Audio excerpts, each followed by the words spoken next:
ओ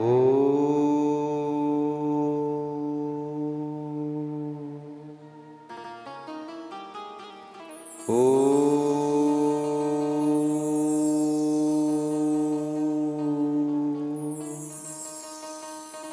ओम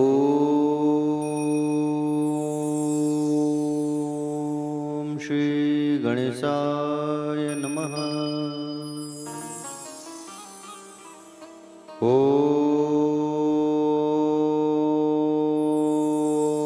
श्री सरस्वत्यो नमः। ओम श्री गुरु चरण कमलेभ्यो नमः। ओम श्री स्थान देवता भयो नमः। ओम श्री मातृ पितृ चरण कमलेभ्यो नमः।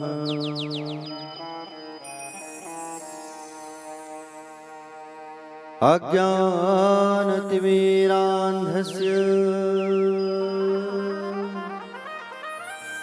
ज्ञानाञ्जनशलाकया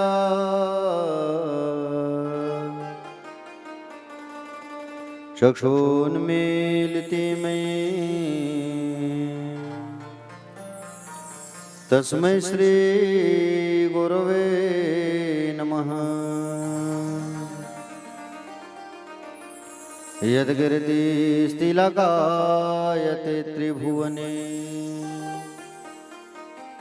तापत्रयोन्मूलनी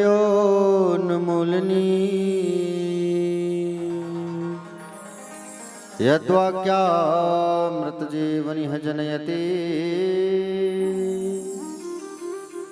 स्वान्ते सतामकौतुकम्। यत्र पादाब्जप्रसादगणतः कैवल्यमापद्यते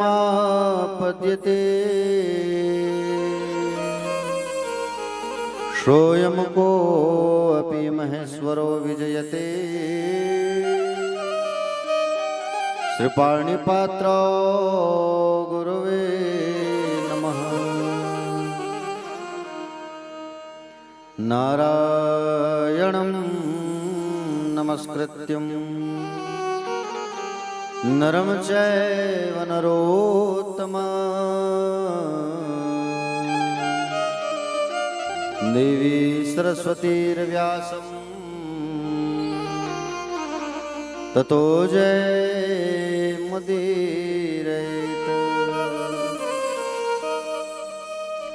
नमो भगवते तुभ्यं वासुदेवाय धीमहि प्रद्युम्नाय निरुद्धाय नमः संकर्षणाय च। बर्हपीडं नटवरवपुः कर्णयोकार्णिकारम् बिभ्रद्वासा कनककपिशं वैजन्ती च मालाम् रन्ध्राणवेणोर्धर सुधया पूरयन् गोपवन्दे वृन्दारण्यस्वपदरमणम् प्रविशद्गीतकीर्तिः या कुन्देन्दुतुषारहारधवला या शुभ्रवस्त्रावृता या वीणावरदण्डमण्डितकरा या श्वेतपद्मासना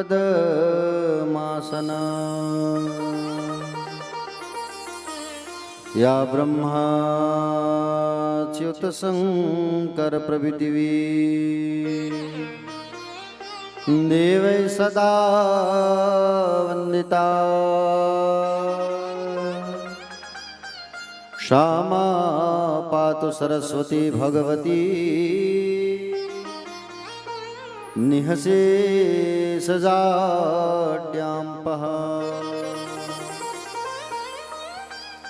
देवी प्रपन्नार्तिहरे प्रसीद प्रसीद मातर्जगतोऽखिलस्य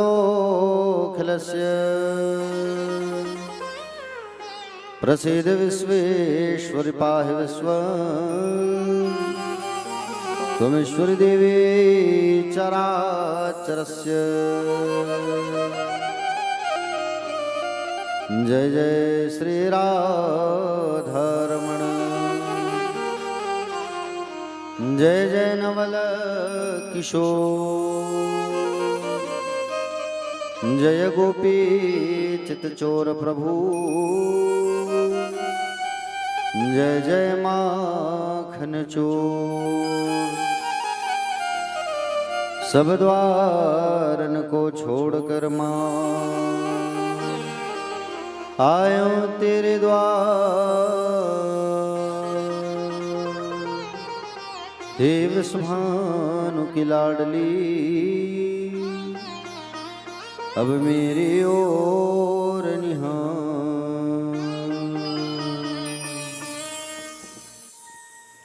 अधरम मधुरम वदनम मधुरम नयनम मधुरम हसितम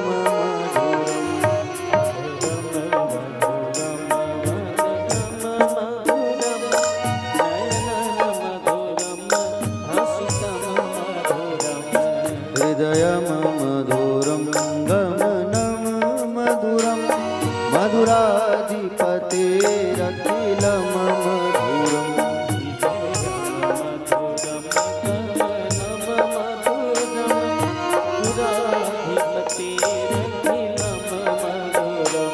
वचनम मधुरम चरितम मधुरम वसनम मधुरम वलितम मधुरम वचनम मधुरम चरितम मधुरम वसनम मधुरम वलितम चलितम मधुरम भ्रमितम मधुरम मधुराधिपतेरखिलम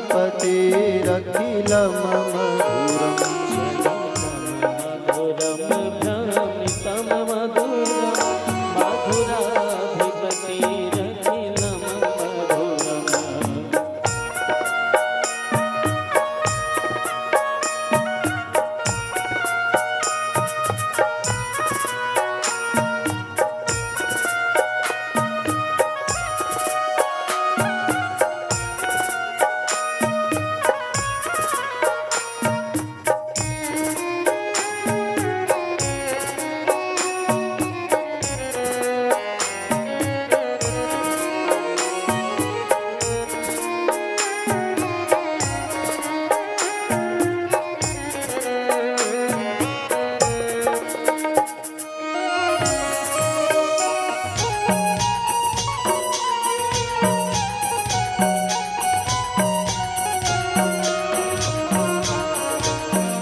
रूपम मधुरम तिलकम मधुरम मधुराधिपतेरखिलम मधुरम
कर्णं मधुरं तरणं मधुरं हरणं मधुरं रमणं मधुरं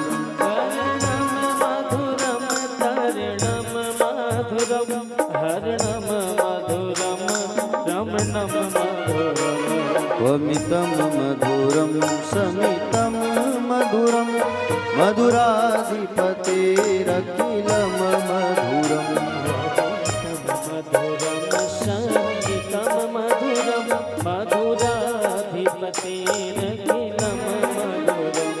गुंजा मधुरा माला मधुरा यमुना मधुरा वीची मधुरा गुंजा मधुरा माला मधुरा यमुना मधुरा वीची मधुरा सलिलम मधुरम कमलम मधुरम मधुराधिपतेरखिलम मधुरम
युक्तम मधुरम मुक्तम मधुरम गोपी मधुरा लीला मधुरा युक्तम मधुरम मुक्तम मधुरम दृष्टम मधुरम शिष्टम मधुरम मधुराधिपतेरखिलम मधुरम मधुरम शिष्टम मधुरम मधुराधिपतेरखिलम मधुरम गोपा मधुरा गावो मधुरा यष्टिर मधुरा शिष्टिर मधुरा गोपा मधुरा गाओ मधुरा यशिर मधुरा शिष्टिर मधुरा दलितम मधुरम फलितम मधुरम मधुराधिपतेरखिलम मधुरम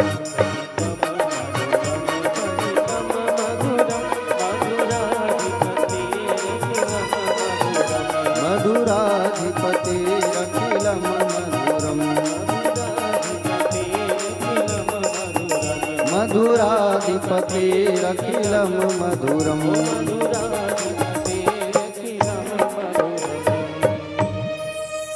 बोले गोविंद भगवान की बाके बिहारी लाल की सद्गुरुदेव भगवान की राधा रमण लाल की राधा वल्लभ लाल की ठाकुर जी महाराज की प्रिया प्रियतम सरकार की पूज्य अपने अपने माता पिता की पूज्य अपने अपने श्री गुरुदेव भगवान की।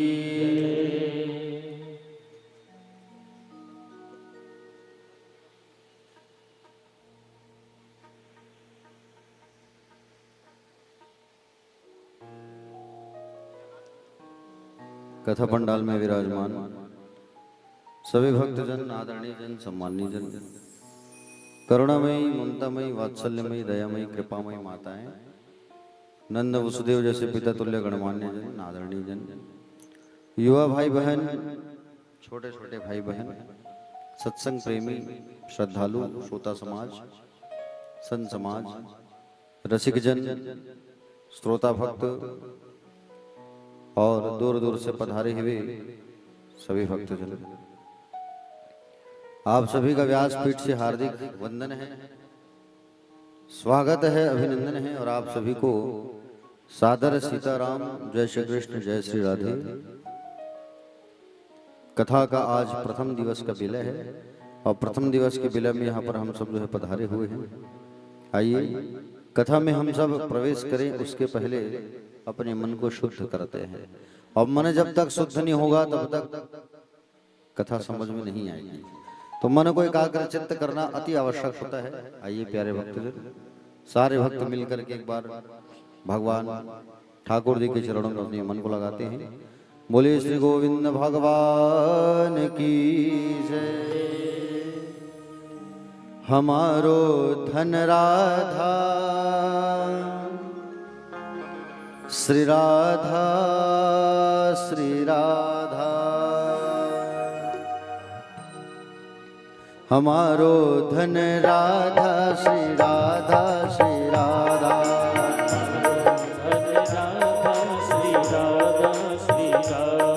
हमारो धन राधा श्री राधा श्री राधा,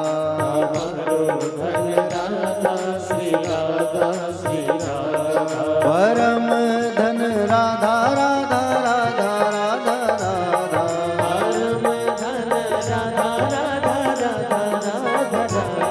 परम धन राधा राधा राधा राधा राधा,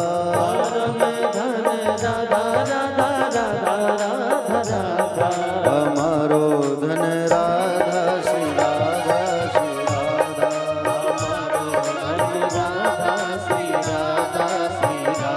जय हो।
परम धन राधा राधा राधा राधा राधा,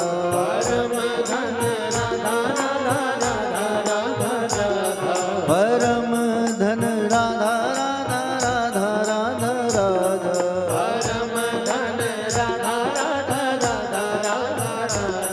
ब्रजराज दुलारी राधा राधा राधा राधा राधा, ब्रजराज दुलारी राधा राधा राधा, राधा संतों की प्यारी राधा राधा राधा राधा राधा संतों की प्यारी राधा राधा राधा राधा हमारो धन राधा श्री राधा श्री राधा हमारो धन राधा श्री राधा श्री राधा जय हो।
हमारी प्यारी राधा राधा राधा राधा राधा हमारी प्यारी राधा राधा राधा राधा तुम्हारी प्यारी राधा राधा राधा राधा राधा हमारी प्यारी राधा राधा राधा राधा संतों की प्यारी राधा राधा राधा राधा राधा संतों की प्यारी राधा राधा राधा राधा हमारो धन राधा श्री राधा श्री राधा हमारो धन राधा श्री राधा श्री राधा हमारो धन राधा श्री राधा श्री राधा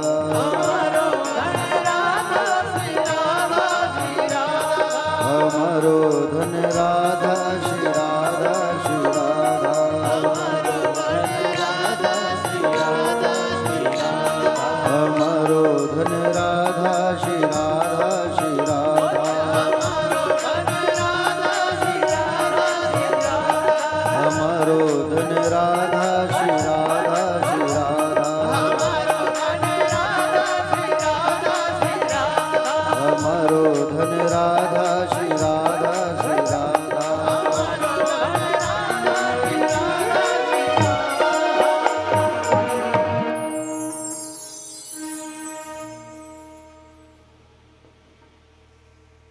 प्यारे भक्तजन, एक बार सारे भक्त हाथ उठा कर कहेंगे राधे राधे।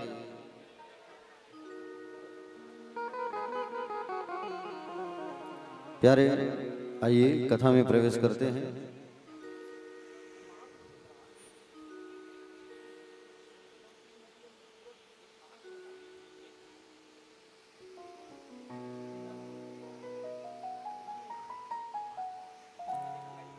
कल आप सब जो है महत्तम की कथा पर अपना समय दिए थे। प्यारे भक्तजन,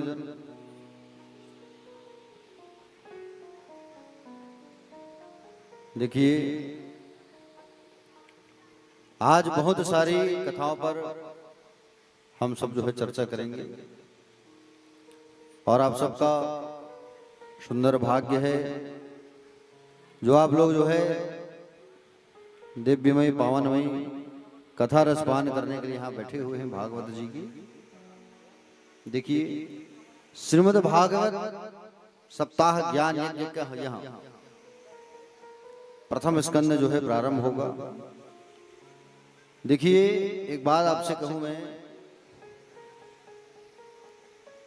दुनिया के जितनी भी ग्रंथ हैं उन प्रत्येक ग्रंथों में जब उसका शुभारंभ होता है तो किसी देवता की स्तुति की जाती है ना। किसी ग्रंथ में राम की, किसी में कृष्ण की, किसी में दुर्गा की, किसी में हनुमान की। केवल दुनिया में श्रीमद् भागवत ही ऐसा ग्रंथ है जिसके आरंभ में किसी देवता का नाम न लेकर, किसी देवता का नाम लेकर स्तुति नहीं की गई है। भागवत में स्तुति की गई है तो केवल और केवल सत्य की वंदना की गई है। ठीक है, आइए शुभारंभ करते हैं। स्वस्ति श्री गणेशाय नमः, श्री परमात्मने नमः, श्री राधा कृष्णाभ्याम नमः।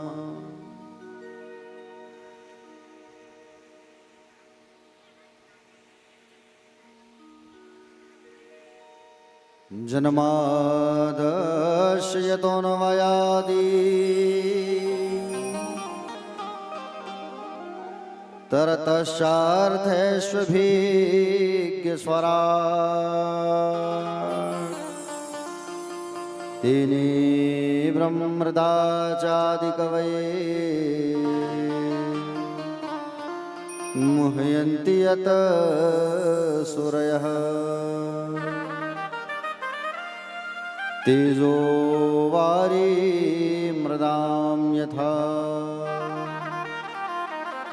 विनिमयो यत्र तिसर्गो मृषा धाम्ना स्वेन सदा निरस्तकुहकम् सत्यं परम धीमहि। बहुत सुंदर वर्णन है भागवत में प्यारे। जिस परमात्मा की इच्छा मात्र से, इच्छा शक्ति मात्र से ये पूरा विश्व प्रपंच बनता है, पालित होता है और लय हो जाता है ईश्वर की इच्छा से। वह परब्रह्म हिरण्यगर्भ नहीं है, बल्कि ब्रह्मा जी को जिसने स्वयं वेदार्थ ज्ञान का प्रतिपादन किया, विस्तार करके जिसने बताया, बोले वो कैसा है? बोले स्वराट, जो अपने स्वरूप से प्रतिष्ठित रहता है और अपने प्रकाश से सारी दुनिया को प्रकाशित करता है। जिस वेदार्थ के ज्ञान को समझने में बड़े बड़े सूर लोग भी मोह को प्राप्त हो जाते हैं, वही वेदार्थज्ञ ज्ञान जिसने सबसे पहले ब्रह्मा को प्रतिपादित किया और तेजों में सूर्य रश्मियों में कभी कभी जल की भ्रांति हो जाती है, जल में भी हमें कभी स्थूल का भ्रम हो जाता है, वैसे ही प्यारे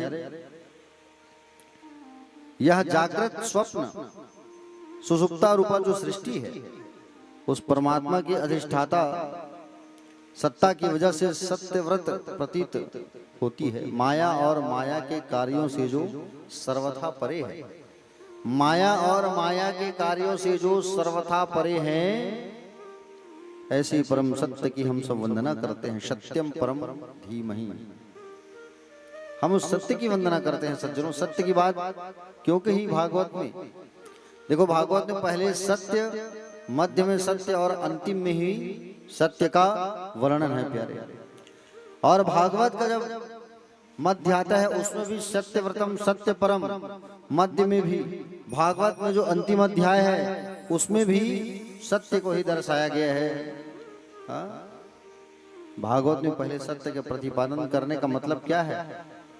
महर्षि वेद व्यास जी ये बताना चाहते हैं कि जीवन में सत्य के राह में चलने का अगर संकल्प लेते हैं तो हमारी जीवन सार्थक है, हमारी शिव पूजा भी सार्थक है, मंदिर जाना भी सार्थक है।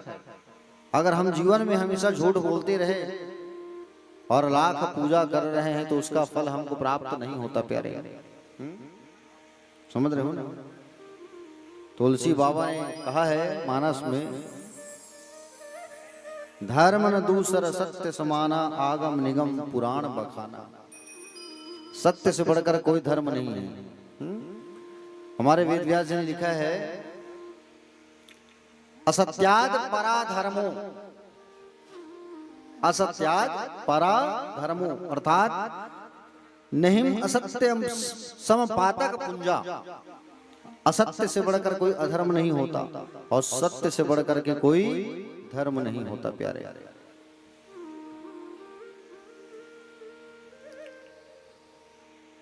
भागवत की कथा आज हम लोग जो है कलावा बांधकर सुन रहे हैं, मौली धागा बांधकर सुन रहे हैं।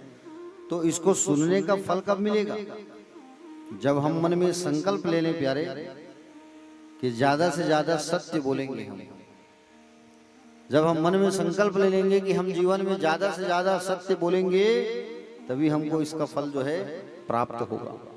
क्योंकि भागवत में सत्य को ही दर्शाया गया है, सत्यम परम धीमहि। समझ रहे हो ना प्यारे भक्तजन? यदि हम 7 दिन तक नियम से भागवत सुन रहे हैं तो हम बड़ भागी हैं। हाँ? समझ रहे हैं ना? यदि हम 7 दिन तक नहीं सुन सके और आज सोचा कि घर तक तो आवाज आएगा, वहीं कथा की आवाज आएगी तो कथा ही घर में सुने, वहां क्यों जाए, तो ये गलत है प्यारे। देखिए श्रीमद् भागवत का आरंभ कैसे हुआ, शुभारंभ कैसे हुआ। आइए सब एकाग्रचित्त मन से इस कथा को सुनिए और मन को कथा पर लगाएं प्यारे, इधर उधर बिल्कुल ध्यान न देवे। भागवत जी का प्राकट्य कैसे हुआ है? निगम कल्पतरोर्गलितं फलम् शुकमुखाद मृददव संयुतम् पिबत भागवतं रसमालयम् मुहुर्हो रसिका रसिक भुवि भाविका। निगम, निगम मतलब क्या होता है? रायपुर वाला नगर निगम नहीं, समझ रहे हो ना? निगम कहते हैं वेद को। इसको कहते हैं निगम, कहा गया है वेद को। वेद रूपी जो निगम कल्प वृक्ष है, बहुत सुंदर सा वृक्ष है। हाँ? उस वृक्ष का नाम है निगम। समझ रहे हो ना? वेद रूपी सुंदर कल्प वृक्ष है, उसका पका हुआ फल ही श्रीमद् भागवत है। वेद रूपी जो वृक्ष है, उसका पका हुआ फल ही भागवत कहा गया है प्यारे। हाँ? समझ रहे हो ना? वेद रूपी जो वृक्ष हैं, उसका पका हुआ फल ही भागवत है। और भागवत रूपी फल में ना ही छिलका है, ना ही गुठलू है, हाँ? ना ही कांटे हैं। तो क्या है भागवत रूपी फल में? रस ही रस भरा है। हाँ? भागवत रूपी फल में ना छिलका है, ना गुठलू है, केवल रस ही रस भरा है। जिस जैसे पीना है पियो, जितनी बार पीना है पियो, लेकिन पियो। समझ रहे हो ना? लेकिन पियो। जब कोई फल जो है, कोई पक्षी चोंच मार देता है ना फल को, तो वो फल जो है बड़ा मीठा हो जाता है। समझ रहे हो ना? वो फल जो है बड़ा मीठा हो जाता है जब कोई पक्षी चोंच मारता है उसे। आप लोग फल खाए होंगे, जाम का, बिही जिसे कहते हैं, खाए हैं ना फल? बिही का फल जब उसे कोई चिड़िया चोंच मार देता है तो और वो मीठा हो जाता है। उसी प्रकार से भागवत रूपी फल को श्री सुखदेव जी ने चोंच मारा है, तो वो अति और मीठा हो गया है। समझ रहे हैं ना?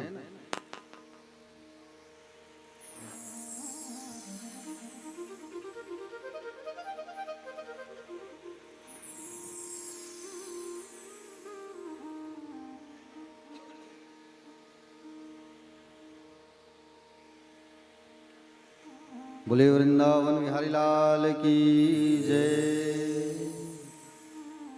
नैमिषारण्य का वो पावन स्थान, 88,000 ऋषि बैठे हुए हैं और 88,000 ऋषियों के जो मुखिया हैं सौनक जी महाराज, इन्होंने सूत जी से प्रश्न किया। क्या प्रश्न किया?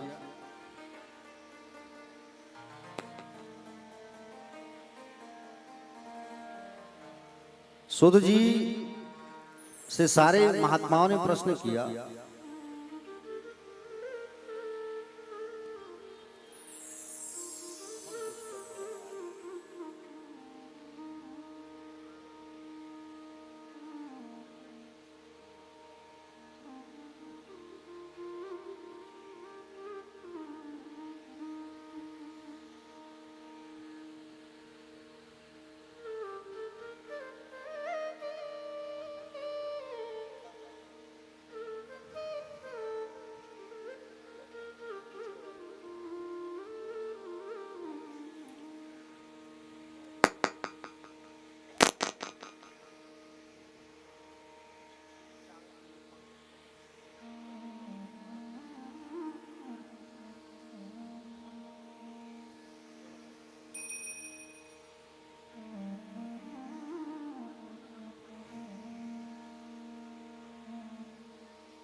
ये सब चीज की तैयारी जो है कथा के पहले आप लोग करके रखिएगा, क्योंकि कथा में जो है मन भटके मत आप लोगों का।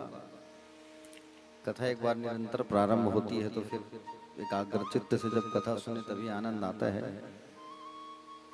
अब हमारे मुख्य जो परीक्षित जी हैं उनका ध्यान कूलर की ओर है, तो कथा हम किसको सुनाएं? हाँ? परीक्षित जी अगर ध्यान से कथा सुने तो कथा हम उनको सुने, बाकी भक्त ध्यान अगर नहीं देंगे तो चल ही जाएगा। नीचे कुछ दरी वरी बिछा लीजिए, ऐसे गड़ेगा आप लोगों को। टाट पट्टी वगैरह हो तो इधर बिछवा दीजिए, दरी वगैरह दरी होगा तो दरी डलवा दीजिए, बहुत सारे भक्त बैठ सकते हैं। मुलेबा के बिहारी लाल की जय। प्यारे भक्तजन, ऋषियों ने प्रश्न किया सुत जी महाराज से कि मानव के लिए परम धर्म क्या है? किसने प्रश्न किया? सौनक जी महाराज आदि ने प्रश्न किया सुत जी महाराज से कि मनुष्य का परम कर्तव्य क्या है? दूसरा प्रश्न किया गया, मंदिर में जब हम पूजा करने जाते हैं तो मंदिर में जब हम पूजा करने जाते हैं तब ये बात हमारी समझ में नहीं आती कि बोले कौन से देवता की पूजन करें, कौन सी देवी की पूजन करें। हाँ? ये बात हमारी समझ में नहीं आती। कई बार कंफ्यूजन में रहते हैं। अभी गणेश जी बैठे हैं जगह जगह, तो ध्यान गणेश जी में जाता है कि बोले गणेश जी बड़े हैं, कृष्ण जी बड़े हैं कि राम जी बड़े हैं, सब जाता है कि नहीं जाता है ध्यान? ये भी प्रश्न किया ऋषियों ने। तीसरा प्रश्न किया है कि बोले वेद में परमात्मा का नाम अजन्मा है, तो भगवान का जन्म होता है कि अवतार होता है भगवान का? चौथा प्रश्न किया गया, बोले भगवान के अवतार कितने हैं? हाँ? कोई कहता है हरि अनंत, हरि कथा अनंत, तो भगवान के अवतार कितने हैं? कोई कहते हैं 10 अवतार है, कोई 12 अवतार है। हाँ? है कि नहीं? पांचवा प्रश्न किया गया कि वक्ता वो श्रेष्ठ नहीं जो छोटी सी बात को बड़ी बनाकर बोले। वक्ता तो वो उत्तम है जो बात को सूक्ष्म रूप में बता दे, इधर उधर की बात ना करे। लिखा है क्या? अगर गागर में सागर भर करके अगर बोलना चालू कर दे तो भक्तों के पास समय नहीं है, कोई बैठ पाएगा 6 घंटे, है कि नहीं?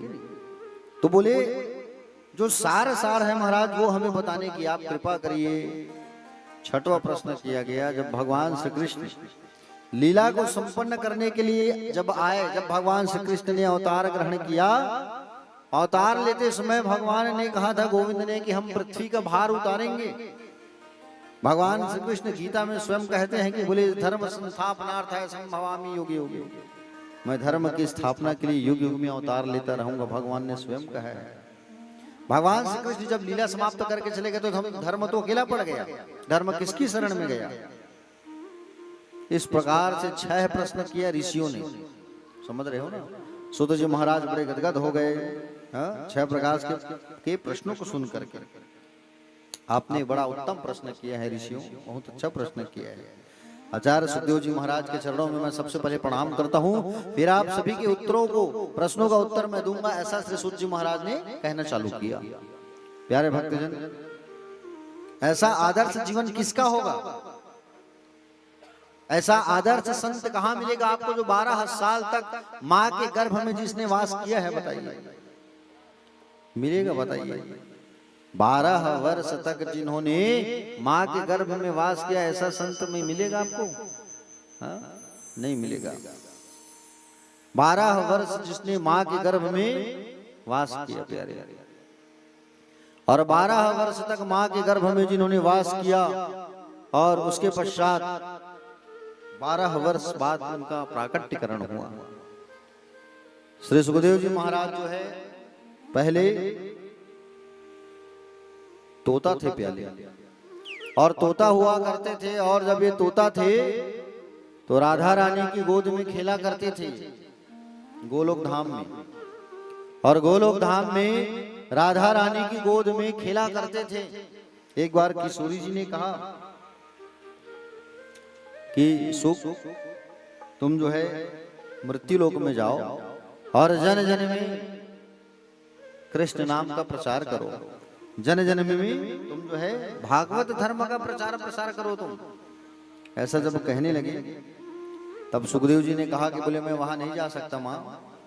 बोले अगर मैं वहां जाऊंगा तुमसे माया जो है झगड़ लेगा, पकड़ लेगा, और माया कहीं अगर पकड़ लिया तो मैं 2-4 माला अगर जो जप कर रहा हूं वो भी 2-4 माला भी मैं जाप नहीं कर पाऊंगा, इसलिए आप मुझे मृत्युलोक मत भेजो। किशोरी जी ने कहा चिंता ना करो, मेरी माया तुम्हें नहीं सताएगी, चिंता ना करो, माया का कोई असर नहीं होगा तुम्हारे ऊपर। आदरणीय सुखदेव जी तोता के रूप में गोलोक धाम से मृत्युलोक में आए। सबसे पहले कैलाश पर्वत के ऊपर एक पक्षिणी के गर्भ से अंडे के रूप में उनका प्राकट्य हुआ। वो सुखदेव जी जिसने परीक्षित जी को कथा सुनाया, अंडे के रूप में जब उनका आगमन हुआ है ना कैलाश में, ठंडी हवाएं जब चलने लगी, प्यारे भक्तजन, और अंडे से अभी जीव का प्रादुर्भाव हुआ नहीं था। उनके माता पिता छोड़ करके उनको चले गए, माता पिता जो है उनके छोड़ करके चले गए उस अंडे को ऐसे ही, समझ रहे हो ना। कैलाश पर्वत पर नारद जी का आगमन हुआ। नारद जी ने सोचा सुखदेव जी का जन्म कराना होगा, और सुखदेव जी का जब तक जन्म नहीं होगा तब तक भागवत का प्रचार प्रसार कैसे होगा। प्यारे भक्तजन, नारद जी आए और नारद जी आकर के कहे, नारद जी कौन है? नारद, नारद जिनकी वाणी कभी रद्द नहीं होती वो है नारद, जिनकी वाणी कभी रद्द नहीं होती वो है नारद।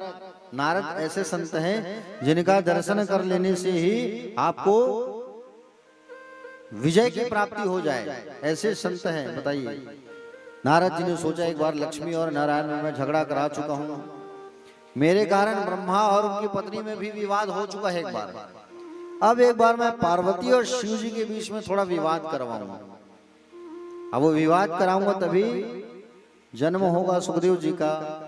सो सीधे कैलाश चले आए सुखदेव जी महाराज, नारद जी महाराज, और उसी समय भगवान शंकर तपस्या पर थे, और नारद जी आए और पार्वती मैया के पास आए, प्रणाम किया। पार्वती मैया सुंदर आसन देती है, आइए नारद जी बैठिए। सुंदर पात्र में लड्डू ला करके रखती है पार्वती मैया, लो नारद जी लड्डू खाइए आप। तो नारद जी ने कहा, बोले मैया आज हमें लड्डू खाने का मन नहीं है। बोले क्या हुआ, आप उदास लग रहे हो? आजकल हम ना कहीं खाना पीना भी बंद कर दिए हैं और आना जाना भी हम बंद करके रखे हैं। बोले क्यों? बोले आजकल के लोग जो है दिखावटी का प्रेम करते हैं, बनावटी प्रेम करते हैं। सुर नर मुनि सबकी ये हरीति, स्वार्थ लाग करहि सब प्रीति। आजकल लोग जो हैं स्वार्थ की प्रीत करते हैं, स्वार्थ का स्नेह करते हैं, बनावटी का प्रेम करते हैं आजकल के लोग जो है मैया, इसलिए मैं आजकल आना जाना बंद कर दिया हूँ। अच्छा, मेरे पति तो मुझसे हर चीज बात बताते हैं, मुझसे मेरे पति कभी बनावटी प्रेम नहीं करते। पार्वती मैया कहने लगी। बोले अच्छा, हाँ। बोले मेरे पति ना, बोले बनावटी प्रेम कभी नहीं करते, मुझसे बहुत प्रेम करते हैं। अगर ऐसा कुछ है मैया तो एक बात बताओ, एक गोपनीय बात बता रहा हूं आपको, सुनो। क्या शिव जी ने आपको बताया है कि बोले उनके गले में जो मुंडों की माला है वो किसकी है? कभी पूछा है आपने? उनके गले में जो मुंडों की माला है वो किसकी है? ये क्या आपने पूछा है? बोले हाँ, ये बात तो मैं नहीं पूछी हूँ। उनके गले में जो मुंडों की माला है वो किसकी है, मैंने ये पूछा नहीं है। इतना कह करके नारद जी वहां से चले गए। और इतना कह करके जब नारद जी वहां से चले गए, प्यारे भक्तजन, कुछ समय बाद जब भगवान शंकर जी आए, उन्होंने नारद जी को जाते हुए देखा।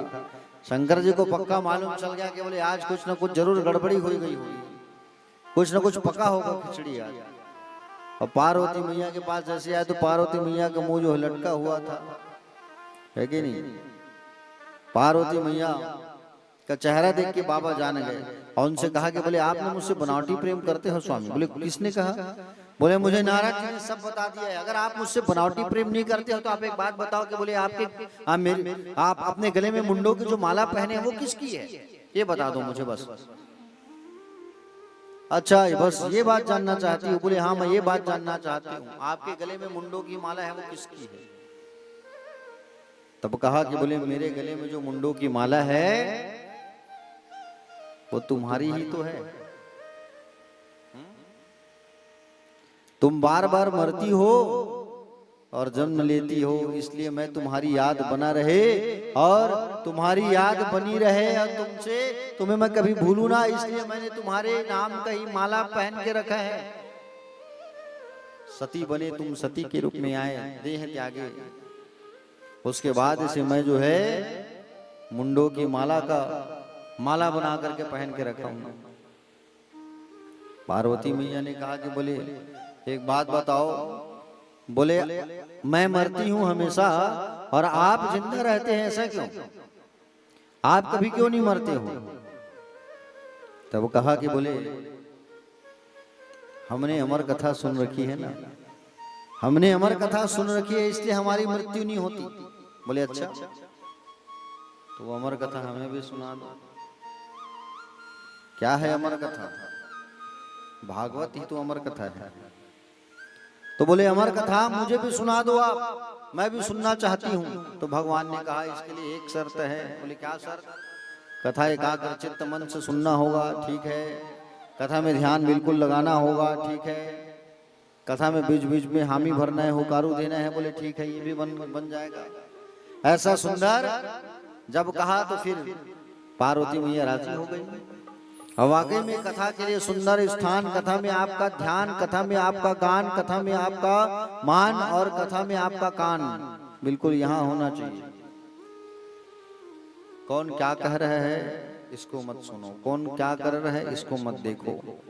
केवल देखना है तो भगवान को देखो, सुनना है तो हरि की कथा को सुनो। कान बिल्कुल यहाँ होना चाहिए। बोले ठीक है स्वामी, आप कथा सुनाना चालू करो, मैं आपकी सब बात मानने को तैयार। बोले ठीक है चलो। और फिर कथा जो है प्रारंभ हुआ। कौन सी कथा? अमर कथा। अमर कथा सुनाना प्रारंभ किए। और भगवान जो है जब अमर कथा सुनाना जैसे ही प्रारंभ किए तो सबसे पहले वहां उन्होंने एक ताली बजाया। ऐसा क्या किया?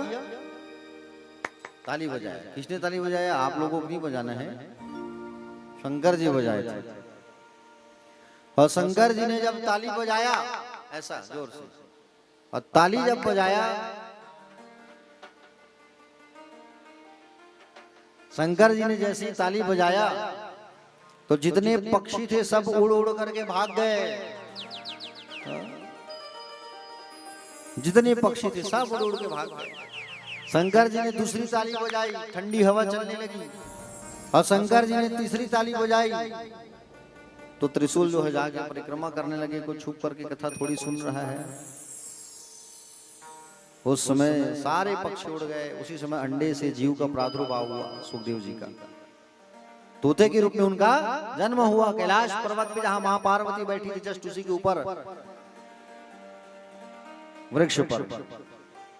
और कथा आरंभ हुआ। कथा के लिए एकाग्र चित्तता जरूर है, जरूरी है प्यारे। कथा को एकाग्र चित्त होकर के रसपान करना चाहिए, सुनना चाहिए, तभी आनंद आता है। देखो श्रोता जो है 3 प्रकार के होते हैं। कितने प्रकार के होते हैं? 3 प्रकार के। आप लोग बताना आप लोग कौन से नंबर वाले हो?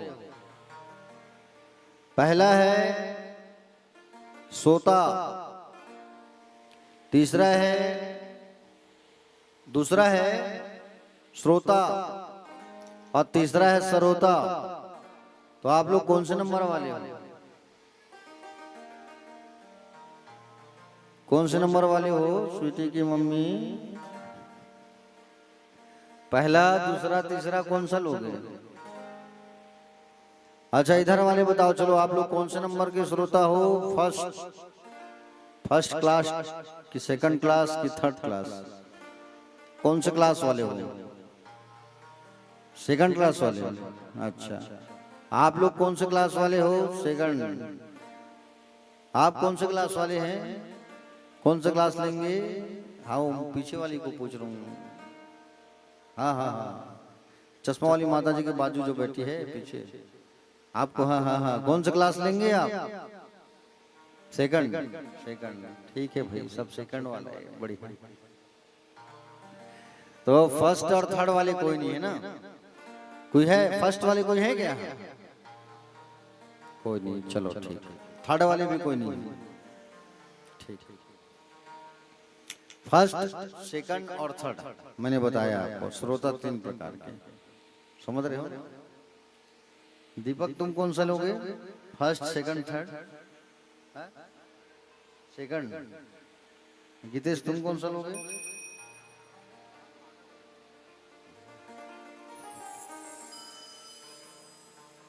आप कौन सा लोगे? खुदो बदर वाले भैया, फर्स्ट, सेकंड, थर्ड। यह मतलब पूछना जरूरी है ना भाई, होमन का ध्यान है कि नहीं?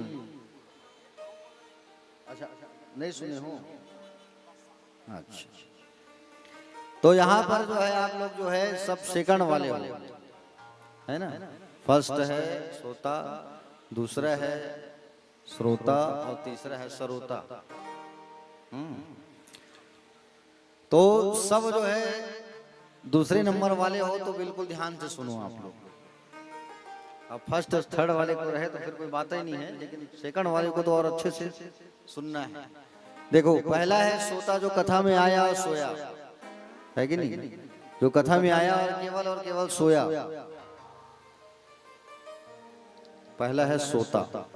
दूसरा है श्रोता जो कथा में आया, बिल्कुल कथा ध्यान से सुना, बिल्कुल चौकन्ना होकर के।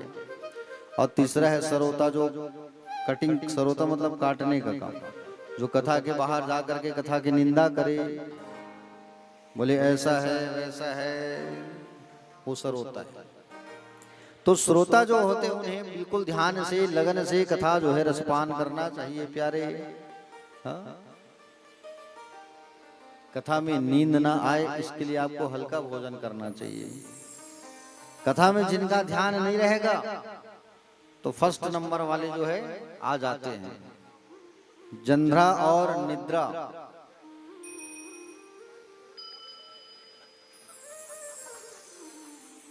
भैया निवेदन है, भैया थोड़ा दूरी है, जाकर गोठिया लेगा।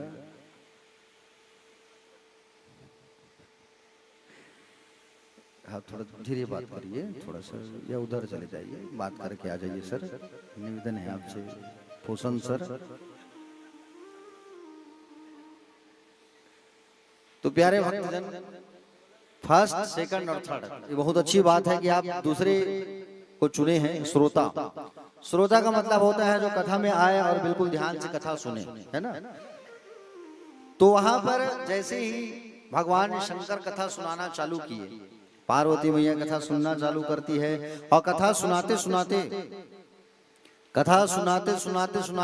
सुनाते बाबा भोलेनाथ आंखों को बंद करके कथा सुनाने लगे। चलो, आंख बंद है और कथा चलने लगी। और पार्वती मैया जो है कहने लगी, हाँ स्वामी, स्वामी जी स्वामी, हाँ स्वामी, हूँ स्वामी और जी स्वामी, है ना? 3 वर्ड। अब ये 3 शब्द को वो तोता जो ऊपर बैठा था वो बार बार सुन रहा है, हाँ हाँ, ऐसा 3 शब्दों को वो सुन रहा है तोता जो है, हाँ हाँ स्वामी। अचानक पार्वती मैया को नींद आ गया जोरों से, और जैसे पार्वती मैया को नींद आया तो पार्वती मैया को जब नींद आता है तो पार्वती मैया सो गई, तो हुकारू देने लगा वो तोता, हाँ जी ऐसा। अचानक भोले बाबा का नींद खुला, और भोले बाबा का अचानक जैसे नींद खुला तब क्या देखा, पार्वती तो सो गई है, तो कथा कौन सुन रहे हैं? पक्षी, तोता छुप के कथा सुन रहे हैं हमारी, कहा करके दौड़ पड़े मारने के लिए। और जैसे ही दौड़े मारने के लिए, और मारने के लिए जब दौड़े प्यारे भक्तजन,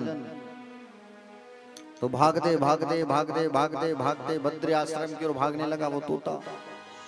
माणा गांव है, माणा गांव, उस माणा गांव में आ गए बद्री आश्रम, बोले व्यास जी का आश्रम की ओर आने लगी। और व्यास जी का जहाँ आश्रम है, उस गुफा में जहाँ व्यास नारायण रहते हैं, उस स्थान पर सुंदर वहां पर आए, और उनकी पत्नी उसी समय जोर से जम्हाई ले रही थी, तो उनके मुख में जाकर के वो घुस गए।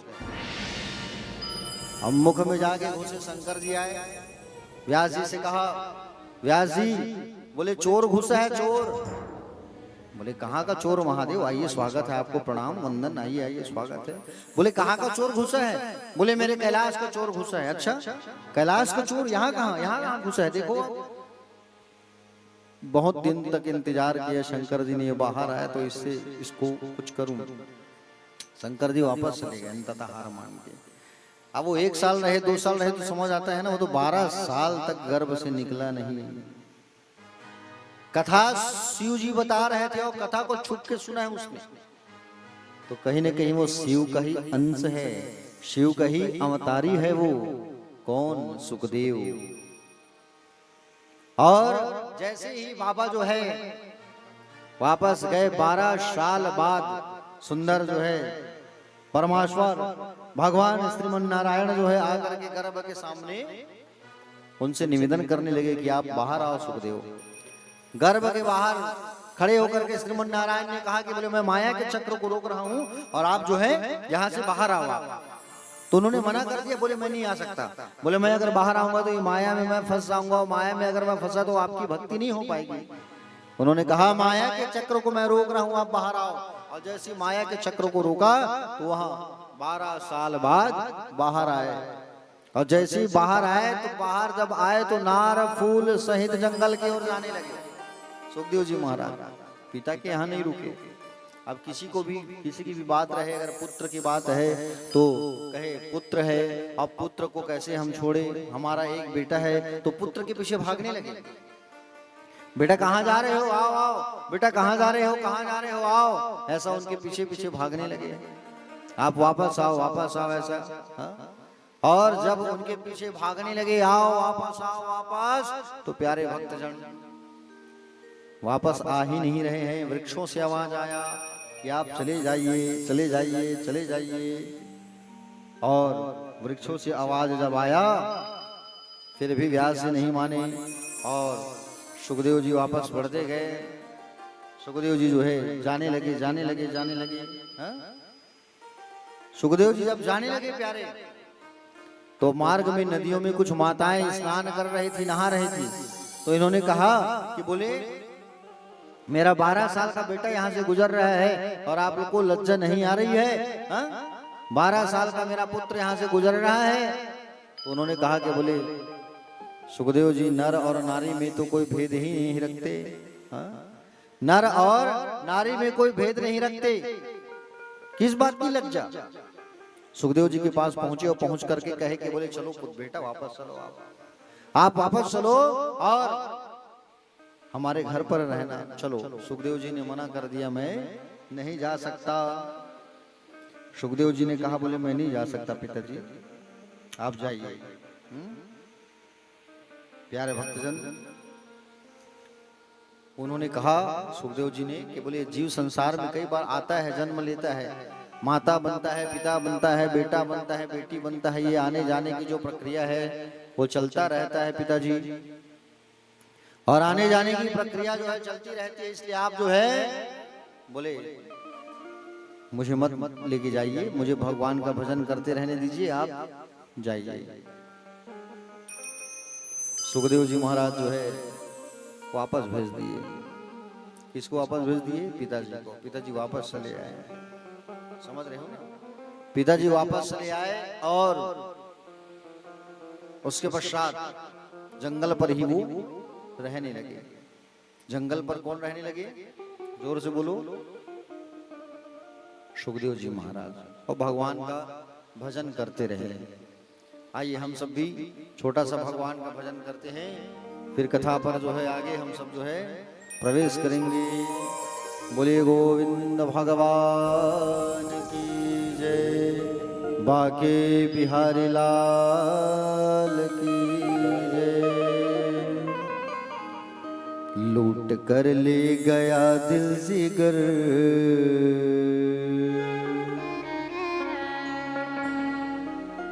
सांवरा जादूगर।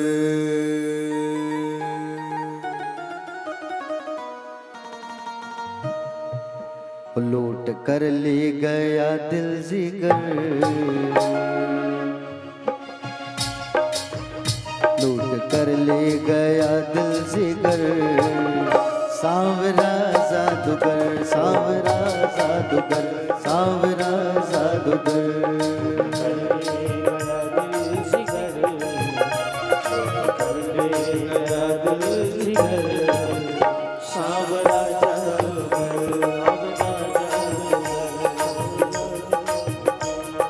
सांवरा मेरा सांवरा, सांवरा मेरा सांवरा, सांवरा मेरा सांवरा,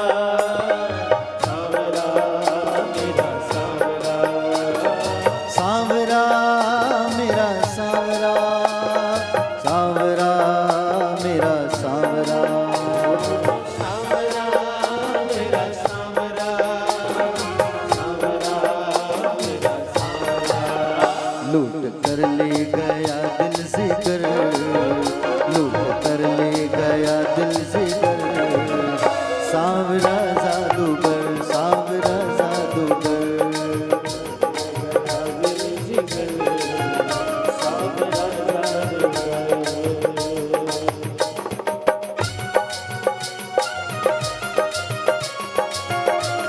जय हो, तालियों की सेवा करते हुए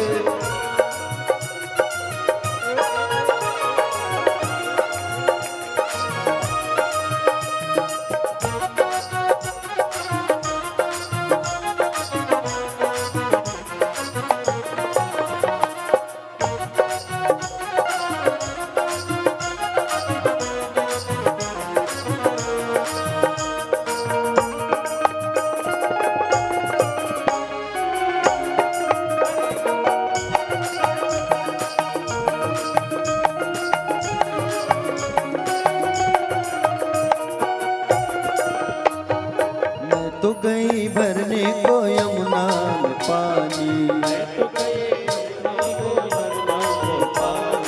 देख छवि नटखट की हुई मैं दीवानी, मैं तो गई भरने को यमुना में पानी, देख छवि नटखट की हुई मैं दीवानी, छवि नटखट की हुई मैं दीवानी, हुई मैं दीवानी, हुई मैं दीवानी, हुई मैं दीवानी, हुई मैं दीवानी, उसने मारे जो तिरछी नजर, उसने मारे जो तिरछी नजर, सांवरा जादूगर, सांवरा जादूगर।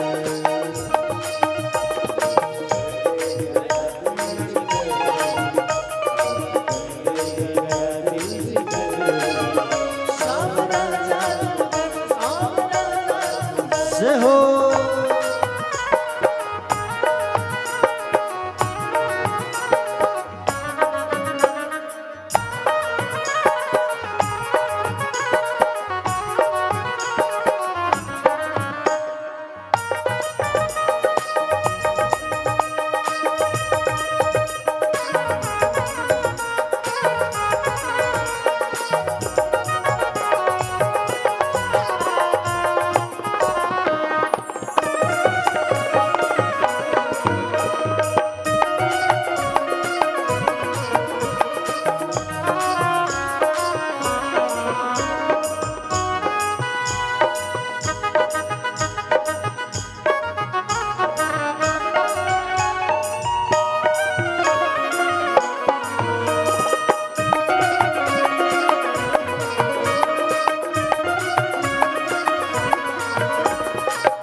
सुनी बांसुरी की सुध बुध में खोई, भूल गई लोक लाज बस तेरी हो गई, तान सुनी बांसुरी की सुध बुध में खोई, भूल गई लोक लाज बस तेरी हो गई, बस तेरी हो गई, बस तेरी हो गई, बस तेरी हो गई, बस तेरी हो गई, छोड़ के तुझको जाऊं किधर, छोड़कर तुझको जाऊं किधर, सावरा जादूगर, सावरा जादूगर, सावरा जादूगर।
रमण तुझसे आशा की लड़ियां,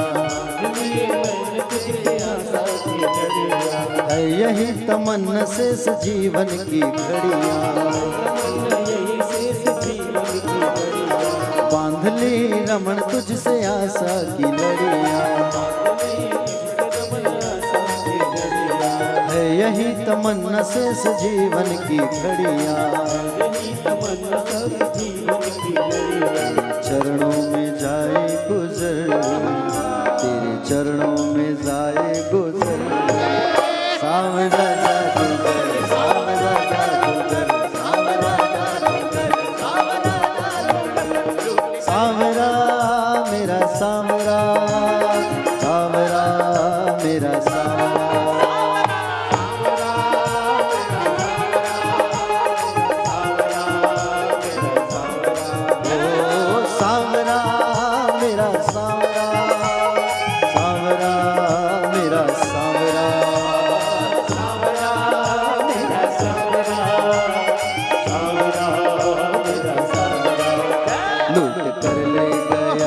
से कर, लूट कर ले गया दिल से कर, सावरा जादूगर, सावरा जादूगर, सावरा जादूगर, सावरा जादूगर, सावरा जादूगर, सावरा जादूगर, सावरा जादूगर, सावरा जादूगर, सावरा जादूगर, सावरा जादूगर, सावरा जादूगर, सावरा जादूगर, सावरा जादूगर, सावरा जादूगर, सावरा जादूगर, सावरा जादूगर, सावरा जादूगर।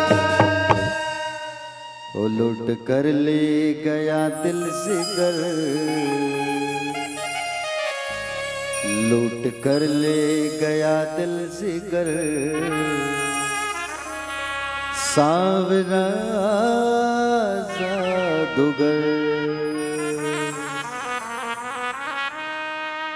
बोले गोविंद भगवान की जय।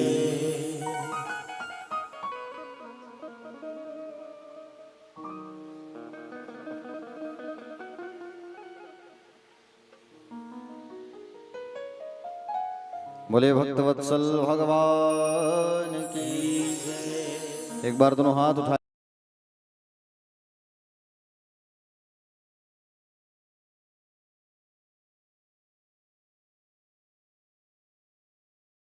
ऐसे में लगेगा कि बोले श्रोता लोग भी एकदम सुस्त हो गए हैं, ऐसा मुझे लगेगा। तो थोड़ा आवाज लगाओ और एनर्जी से, ताकि मालूम चले कि बोले जब मैं कहूंगा तब एक साथ चलिए राधे राधे, ऐसा बोले भागवत भगवान की जय।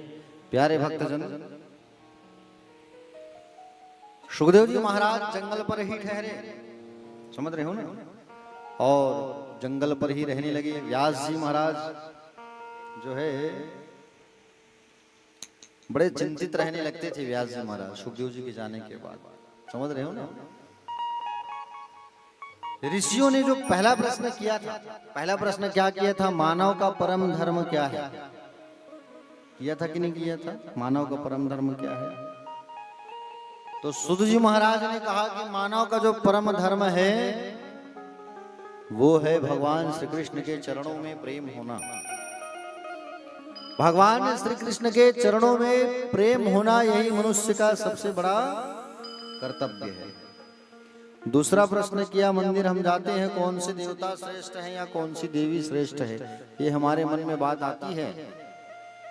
प्यारे भक्तगण, देखिए सूत जी ने बड़ी अच्छी बात कही, निंदा कभी किसी की ना करो, निष्ठा हमेशा एक में रखो। निंदा कभी किसी की ना करो और निष्ठा केवल एक में रखो।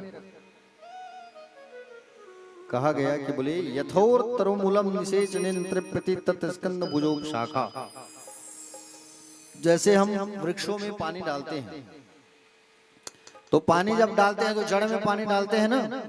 गमला तो सबके यहाँ होगा, बाड़ी तो नहीं कह सकता, बाड़ी के तो जगह अभाव है रायपुर में। गमला में सब लोग पौधा लगाते होंगे, और पौधा लगाते हैं तो जड़ में पानी डालते हैं कि ऊपर पानी डालते हैं? जड़ में डालते हैं। तो जड़ में जब पानी डालते हैं तो ऊपर भी हरा भरा रहता है कि नहीं रहते? रहते हैं ना। उसी प्रकार से प्यारे भक्तजन, भगवान श्री कृष्ण जो है जड़ है, और जितने संसार में देवी देवताएं हैं वो शाखा है, उपशाखा है, पत्ते हैं, फूल हैं। हाँ? अगर हम कहीं जड़ को ही पकड़े रहेंगे ना तो ऊपर तो ऑटोमेटिक हरा भरा रहेगा, रहेगा कि नहीं रहेगा? इसलिए सूत जी ने कहा निंदा कभी किसी की मत करो, निष्ठा केवल एक में रखो। सभी जगह जाओ पूजा करने, लेकिन सबसे केवल यही कहो कि भगवान इतना आशीर्वाद दो कि हमारा जो मन है वो किस में लगा रहे? ठाकुर जी के चरणों में लगा रहे। हमारा मन जो है, यही कहो आप, ठाकुर जी में ही हमारा मन लगा रहे, ये बिल्कुल आपको कहना चाहिए। प्यारे भक्तजन, सूत जी महाराज ने कहा भगवान श्री कृष्ण ही सबके मूल हैं। तीसरा कहा कि बोले भगवान का नाम तो अजन्म है, तो भगवान का जन्म होता है कि अवतार? तो भगवान का जन्म नहीं, अवतार होता है। कब होता है अवतार? जब जब हो ही धर्म की हानि, बाढ़ ही असुर महाभिमानी, तब तब धरी प्रभु विविध शरीरा, हरहु कृपा निधि सज्जन पीरा। सज्जनों के कष्टों को दूर करने के लिए भगवान जो है विविध रूप से अवतार लेते हैं। तो कहे बोले अवतार कौन सा ले, ये बताइए। भगवान के 10 अवतार के नाम तो आपको नित्य ले लेना चाहिए। 10 अवतार के नाम कौन कौन से हैं? 10 अवतार के नाम इस प्रकार से हैं। वराह, ठीक है, वराह का नाम नित्य लो। कपिल का नाम लो, ठीक है। दत्तात्रेय का नाम लो। मत्स्य अवतार का नाम लो। कूर्म अवतार, ठीक है। परशुराम जी का अवतार वामन, और राम कृष्ण और कल्कि, इनका नाम तो नित्य लेना चाहिए। अवतार कितने हैं? 24 हैं। तो 24 अवतारों में से पहला अवतारी कौन है? सनंदन, सनातन और सनत कुमारों का अवतार है, पहला अवतार। और दूसरा अवतार भगवान का है वराह अवतार, ठीक है। सनत कुमारों का अर्थ क्या है? ब्रह्मचर्य। जब तक जीवन में हम ब्रह्मचर्य को नहीं उतारेंगे तब तक हमारे लिए श्रेष्ठ दिन नहीं आएगा। जब तक जीवन में आप ब्रह्मचर्य को शामिल नहीं करोगे। ब्रह्मचर्य किसे कहते हैं? ब्रह्मचर्य का अर्थ होता है कि बोले आप नियम पर रह करके जीवन का यापन करो। आप भगवान को भजन करते रहो, भगवान को भजते रहो, माला जपते रहो, काम करते रहो। हर एक कार्यों के भगवान को शामिल करो। आप गृहस्थ में हो, गृहस्थ जीवन में कोई बात नहीं, गृहस्थ जीवन में भी रह के आप ब्रह्मचर्य का पालन कर सकते हैं। कैसे? प्रातः काल जल्दी उठे, स्नान आदि करके भगवान को स्नान आदि करा करके बिल्कुल बैठ करके 1 घंटा 2 घंटा समय दे, फिर समय दे, दोपहर फिर सायंकाल समय दे, बीच बीच में भगवान का भजन सत्संग ऐसा आयोजन करते रहे, भगवान से जुड़े रहे। यही तो ब्रह्मचर्य है आज का, और क्या है। ब्रह्मचर्य से जब जुड़ोगे तो श्रेष्ठ दिन आएगा, श्रेष्ठ दिन आएगा तब नारद जी का अवतार होता है। नारद अवतार दूसरा अवतार, नारद मतलब दूसरा अवतार है वाराह अवतार। वाराह मतलब होता है श्रेष्ठ। जब हम ब्रह्मचर्य को अपनाएंगे तो श्रेष्ठ दिन आएगा, ठीक है। दूसरा अवतार वराह का है। तीसरा है नारद का अवतार। जब हम ब्रह्मचर्य को उतारेंगे श्रेष्ठ दिन आएगा तब हमारे अंदर भक्ति जागेगी। नारद जी भक्ति के अवतारी हैं, भक्ति के संत हैं। और भक्ति को जब उतारेंगे तो चौथा अवतार होगा नर नारायण का, ठीक है। चौथा अवतार हमारे नर नारायण के अवतार है। पांचवा है अवतार कपिल देव का, छठवां अवतार है दत्तात्रेय, सातवां है यज्ञ भगवान, आठवां है ऋषभ देव, नौवां है पृथु, 10वां है मत्स्य अवतार, और 11वां है कच्छप अवतार, 12वां है धन्वंतरी का अवतार, और 13वां है मोहिनी का अवतार, 14वां है नरसिंह का अवतार, 15वां है वामन अवतार, 16वां है भगवान परशुराम का अवतार, 17वां है सुंदर महर्षि वेद व्यास जी का अवतार, 18वें पर है राम जी, 19वें पर है बलराम जी, और 20वें पर है भगवान श्री कृष्ण जी का अवतार, ठीक है।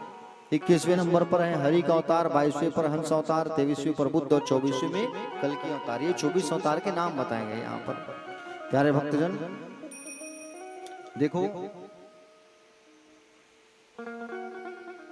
व्यास जी महाराज सोचने लगे कि मेरे पुत्र को मैं वापस कैसे बुलाऊं, है ना।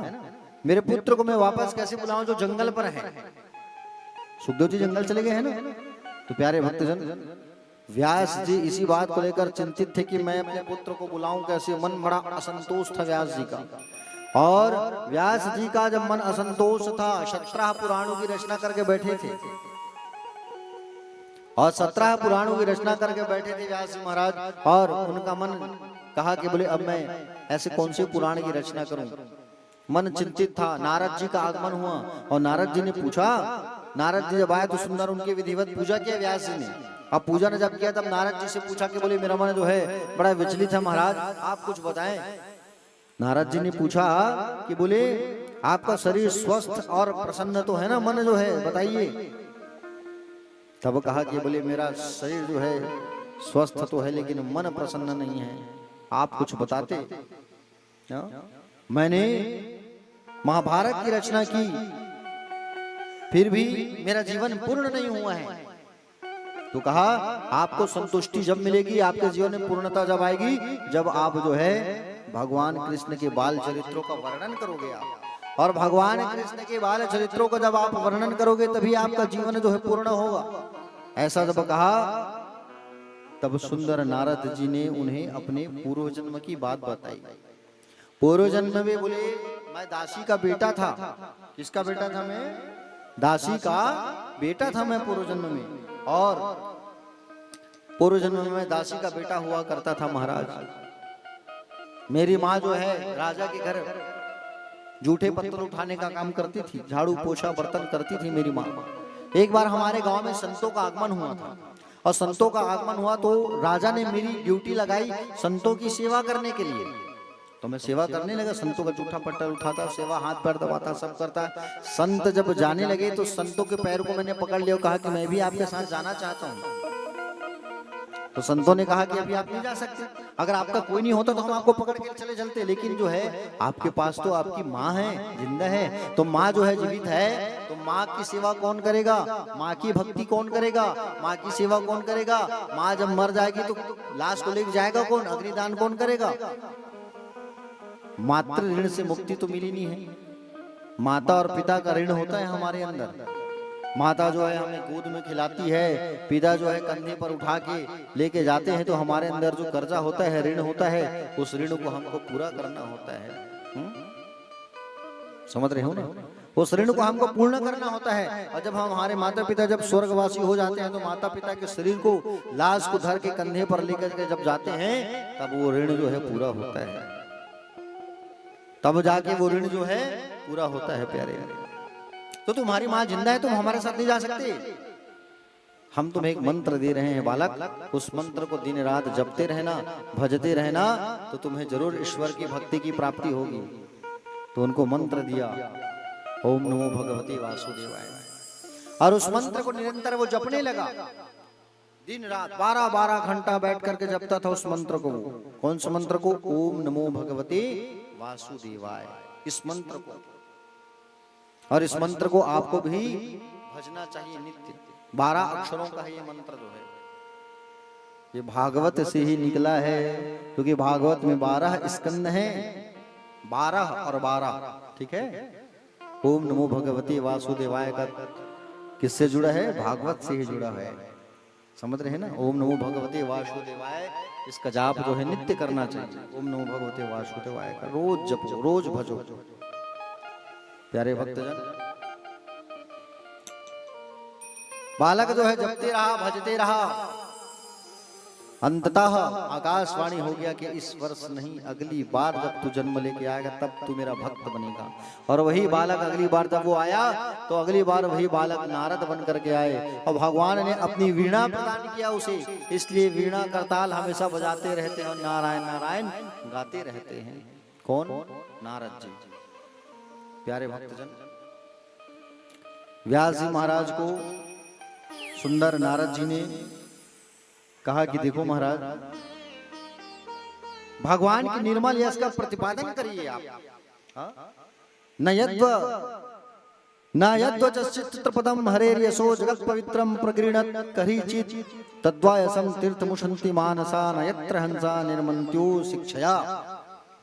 जो वाणी भगवान की कीर्ति का गुणगान नहीं करती, जो वाणी भगवान के यश का, भगवान के गुणों का, भगवान के चरित्रों का गुणगान जो नहीं करता है, प्यारे भक्तजन, वो कितना ही स्वर्ण चांदी क्यों न पहना रहे, अगर वो अपने मुंह से भगवान का नाम नहीं लेता तो शास्त्र में उसे कौवा कहा गया है।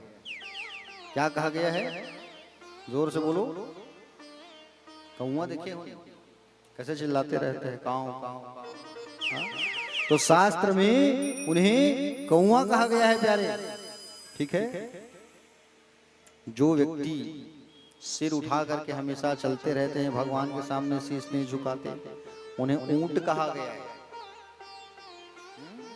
ठीक है, ऊंट कहा गया है।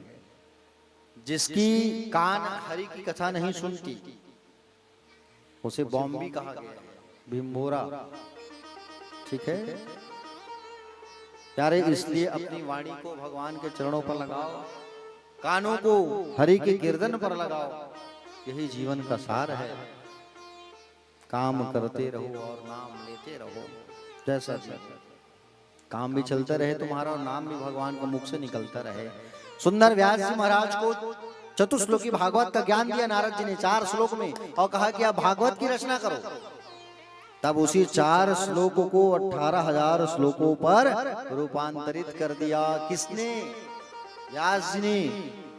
रूपांतरित तो कर लिया मन में, लेकिन उसको लिखना है, छापना भी पड़ेगा, तभी संसार तक पहुंचेगा। प्रिंटिंग जब तक नहीं होता है तब तक किसी के पास कोई चीज नहीं आता, तो प्रिंटिंग करवाना है। प्रिंटिंग कौन करे? गणेश जी को बुलाया जाए, और गणेश जी को बुलाया गया, और गणेश जी को जब बुलाया गया तो गणेश जी भगवान आ गए।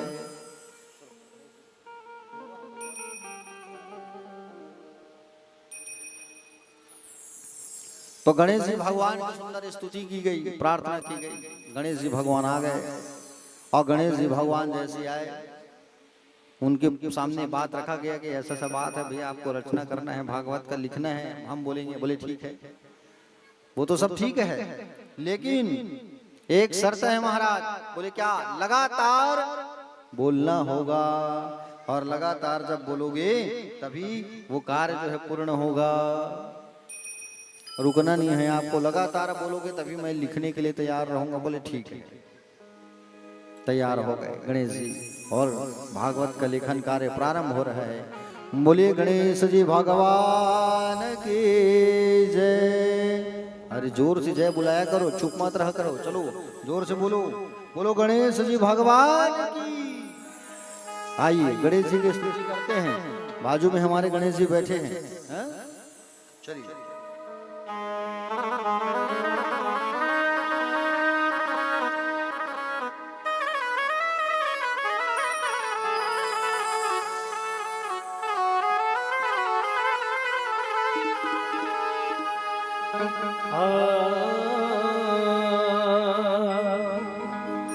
वक्रतुंड महाकाय सूर्यकोटि समप्रभा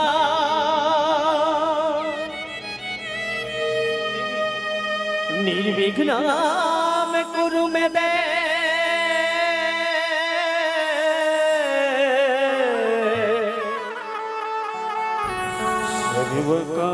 सर्वकार्येषु सर्वदा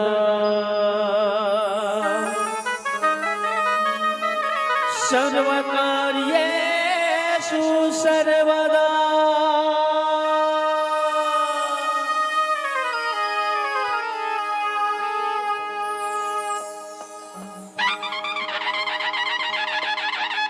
गणपति बप्पा मोरया, मंगलमूर्ति मोरया, गणपति बप्पा मोरया, मंगलमूर्ति मोरया।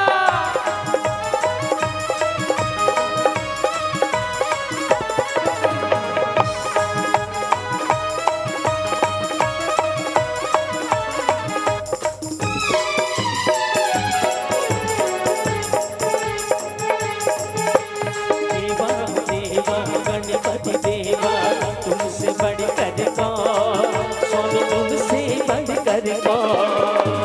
देवा हो देवा गणपति देवा तुमसे बढ़कर कौन, स्वामी तुमसे बढ़कर कौन। देवा हो देवा गणपति देवा तुमसे बढ़कर कौन, स्वामी तुमसे बढ़कर कौन। देवा हो देवा गणपति देवा तुमसे बढ़कर कौन, स्वामी तुमसे बढ़कर कौन। और तुम्हारे भक्त जनों में, और तुम्हारे भक्त जनों में हमसे बढ़कर कौन, प्रभु हमसे बढ़कर कौन। देवा हो देवा गणपति देवा तुमसे बढ़कर कौन, स्वामी तुमसे बढ़कर कौन। देवा हो देवा गणपति देवा तुमसे बढ़कर कौन, स्वामी तुमसे बढ़कर कौन। देवा हो देवा गणपति देवा तुमसे बढ़कर कौन, स्वामी तुमसे बढ़कर कौन।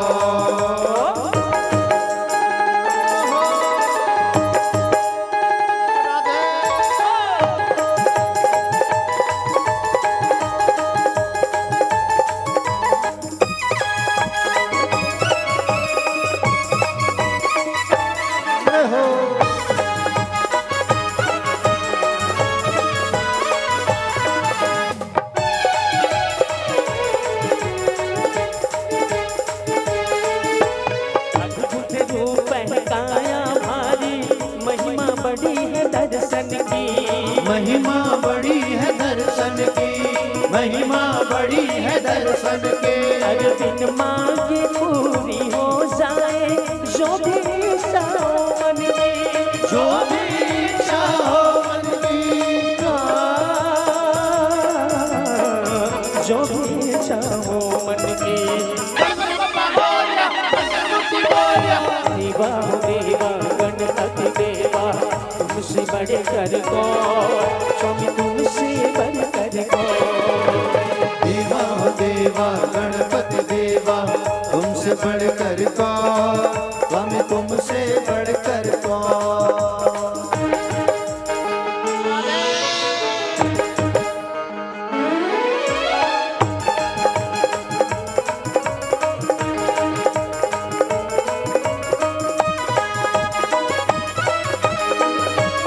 जय हो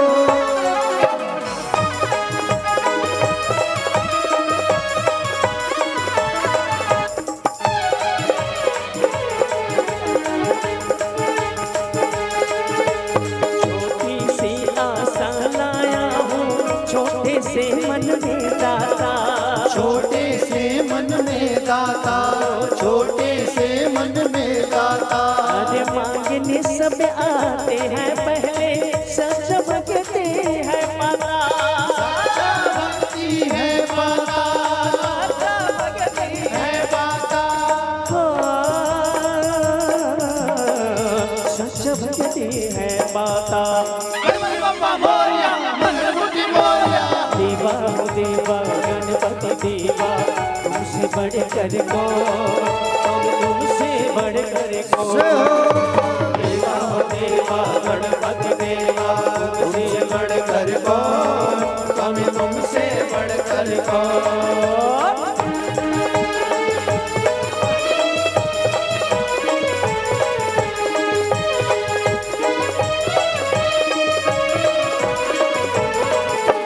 मोरिया मोरिया गणपति पापा मोरिया, मोरया मोरया, गणपति बप्पा मोरया। मोरिया गणपति पापा मोरिया, मोरया गणपति बप्पा मोरया। मोरिया मोरिया गणपति पापा मोरिया। मोरया मोरया, गणपति बप्पा मोरया।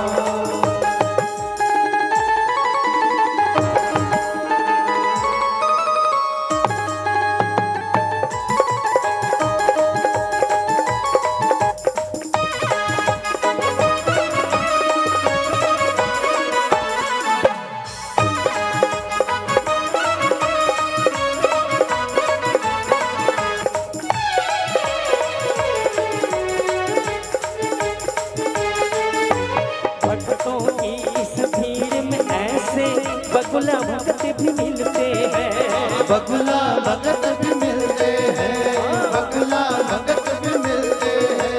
वेश बदल करके भक्तों का जो भगवान को चलते हैं, जो भगवान को चलते हैं, जो भगवान को चलते हैं। गणपति बप्पा मोरया, मंगलमूर्ति मोरया।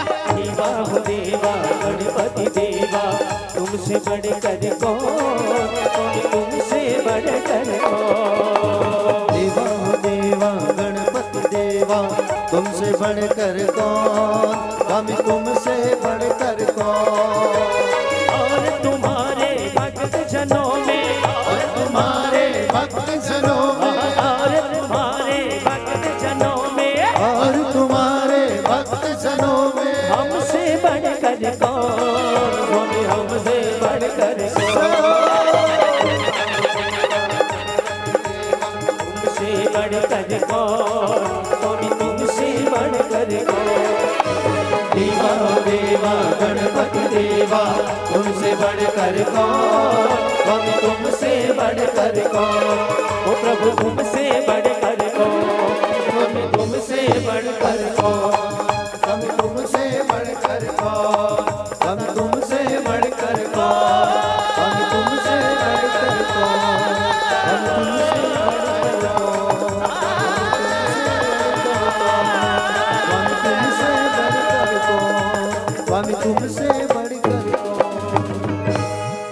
स्वामी तुमसे बढ़कर कौन। बोल गणेश भगवान की राधे राधे।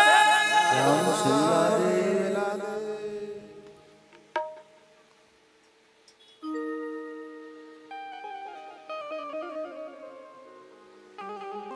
मुरली गोविंद भगवान की।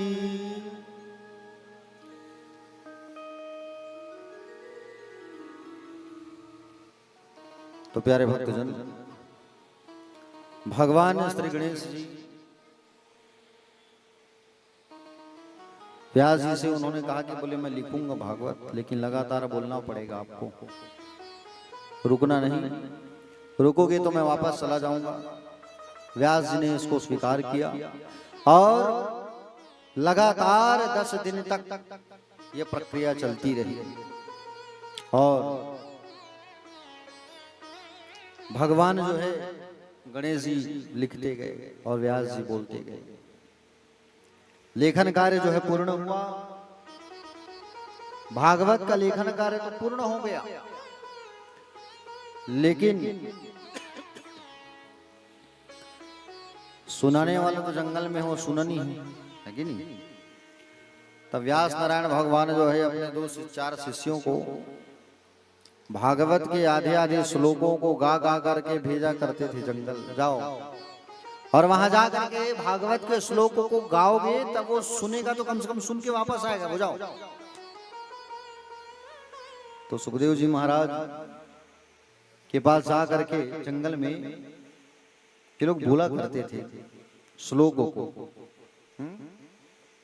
समाधि पर बैठे हुए हैं सुखदेव जी महाराज और जाकर के इस मंत्र को उन्होंने गाया कि बरह पीडम नटवरवपो कर्णयो कर्णिकारम विभ्रदवासा कनककपिसम वैजयंती क्षमाला। आधा श्लोक को जब व्यास नारायण के शिष्य गा करके जंगल में चुप हो गए, सुखदेव जी महाराज की समाधि खुल गई। जा करके उनसे कहा कि बोले आगे की कथा, आगे का भी सुनाओ, मुझे आगे की भी सुनना है, आगे भी सुनाओ महाराज, मुझे आगे भी सुनना है, बताओ। तो प्यारे उन्होंने कहा कि आपके जो पिता है आपको उनके पास जाना होगा, वो यही पूरा आगे का श्लोक वो जानते हैं, हम नहीं जानते। बोले ठीक है छोड़ो हटाओ। ऐसा कहा करके सुखदेव जी फिर समाधि पर बैठ गए। व्यास जी ने कहा कि बोले ठीक है आप एक बार फिर से जंगल जाओ और भगवान की करुण कथा, करुणा का, भगवान की करुणा का वर्णन करके आना, वो वापस आएगा। एक बार में नहीं आया फिर जाओ, भगवान की करुणा, भगवान कन्हैया की करुणा का वर्णन करना वहां जाके कहे। तो जा करके जंगलों में फिर से गाया, क्या गाया? अहो वकीयम स्तन कालकूटम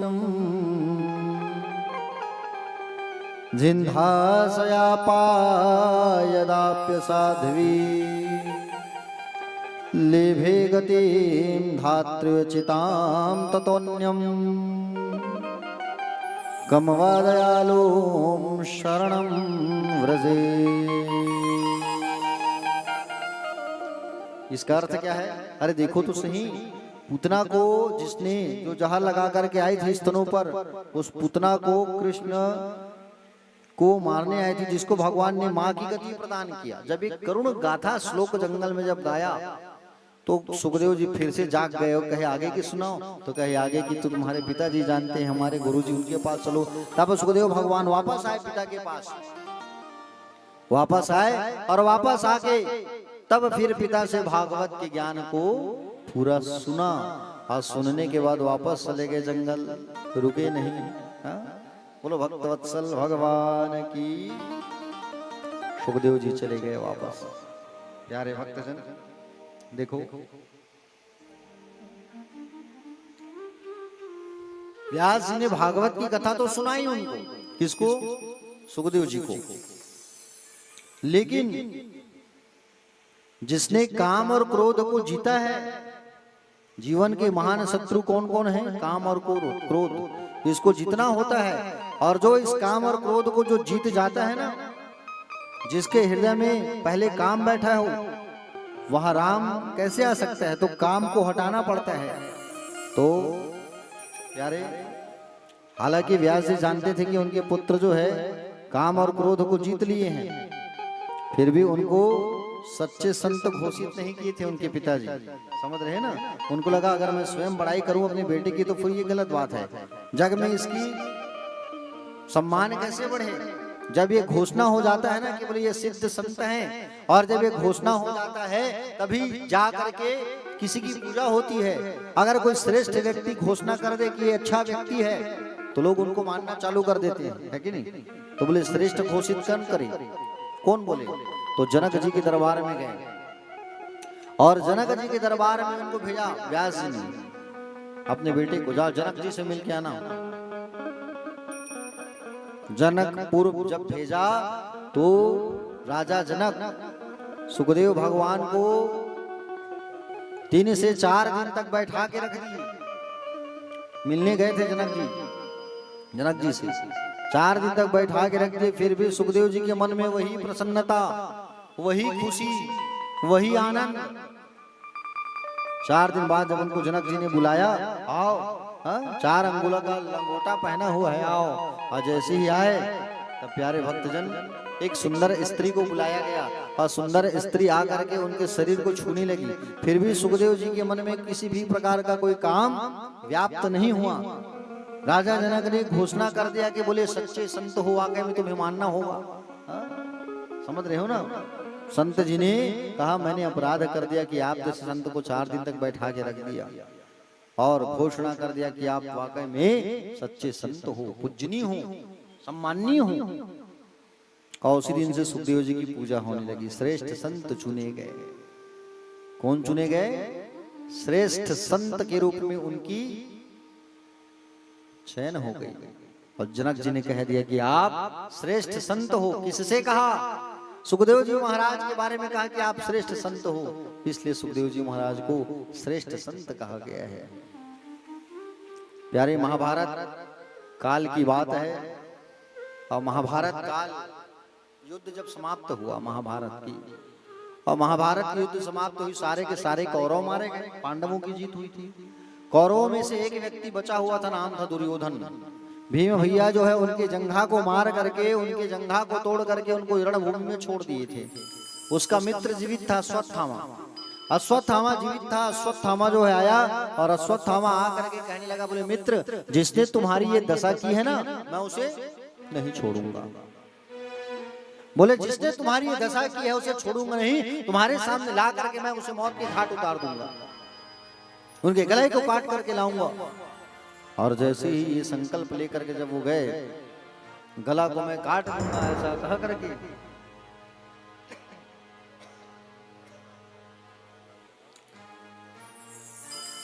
प्यारे भक्तजन अश्वत्थामा तलवार लेकर के पांडवों के सिर को काटने के लिए चल पड़ा, निकल गया। सिर काटने के लिए जब निकला, उस समय पांडव जो है वहां पर नहीं थे, निकल पड़े थे। भगवान उन्हें उठा करके ले गए थे। अश्वत्थामा आया और उन बच्चों के सिर को काट दिया। काट करके दुर्योधन के पास ले आया और कहा देखो मैंने पांडवों का सिर काट के मैं ले आया। दुर्योधन ने कहा ये 5 पांडव नहीं, पांडव के ये बच्चे हैं जिसके सिर को तुमने काटा है। अरे ये बच्चे ही तो हमारे नाम से जल तर्पण करते, पिंड दान करते, दान करते हमारे नाम से, और इन बच्चों को भी तुमने मार डाला। बाल हत्या का भी दोष हमारे ऊपर तुमने लगा दिया। ये नहीं करना था तुमको, तुमने गलत कर दिया, ये कार्य तुम्हें नहीं करना था। बोले अश्वत्थामा आओ। उसी समय दुर्योधन मर गया, जो जीवित था वो मर गया। पांडव जब वापस आए तब देखा पांडवों के बच्चों की लाश पड़ी हुई है, सब रोने लगे। अर्जुन ने प्रतिज्ञा कर लिया कि बोले जिसने मेरे बच्चों को मारा है, मैं जब तक उसके प्राण हरण ना कर लूं तब तक जल ग्रहण ना करूं।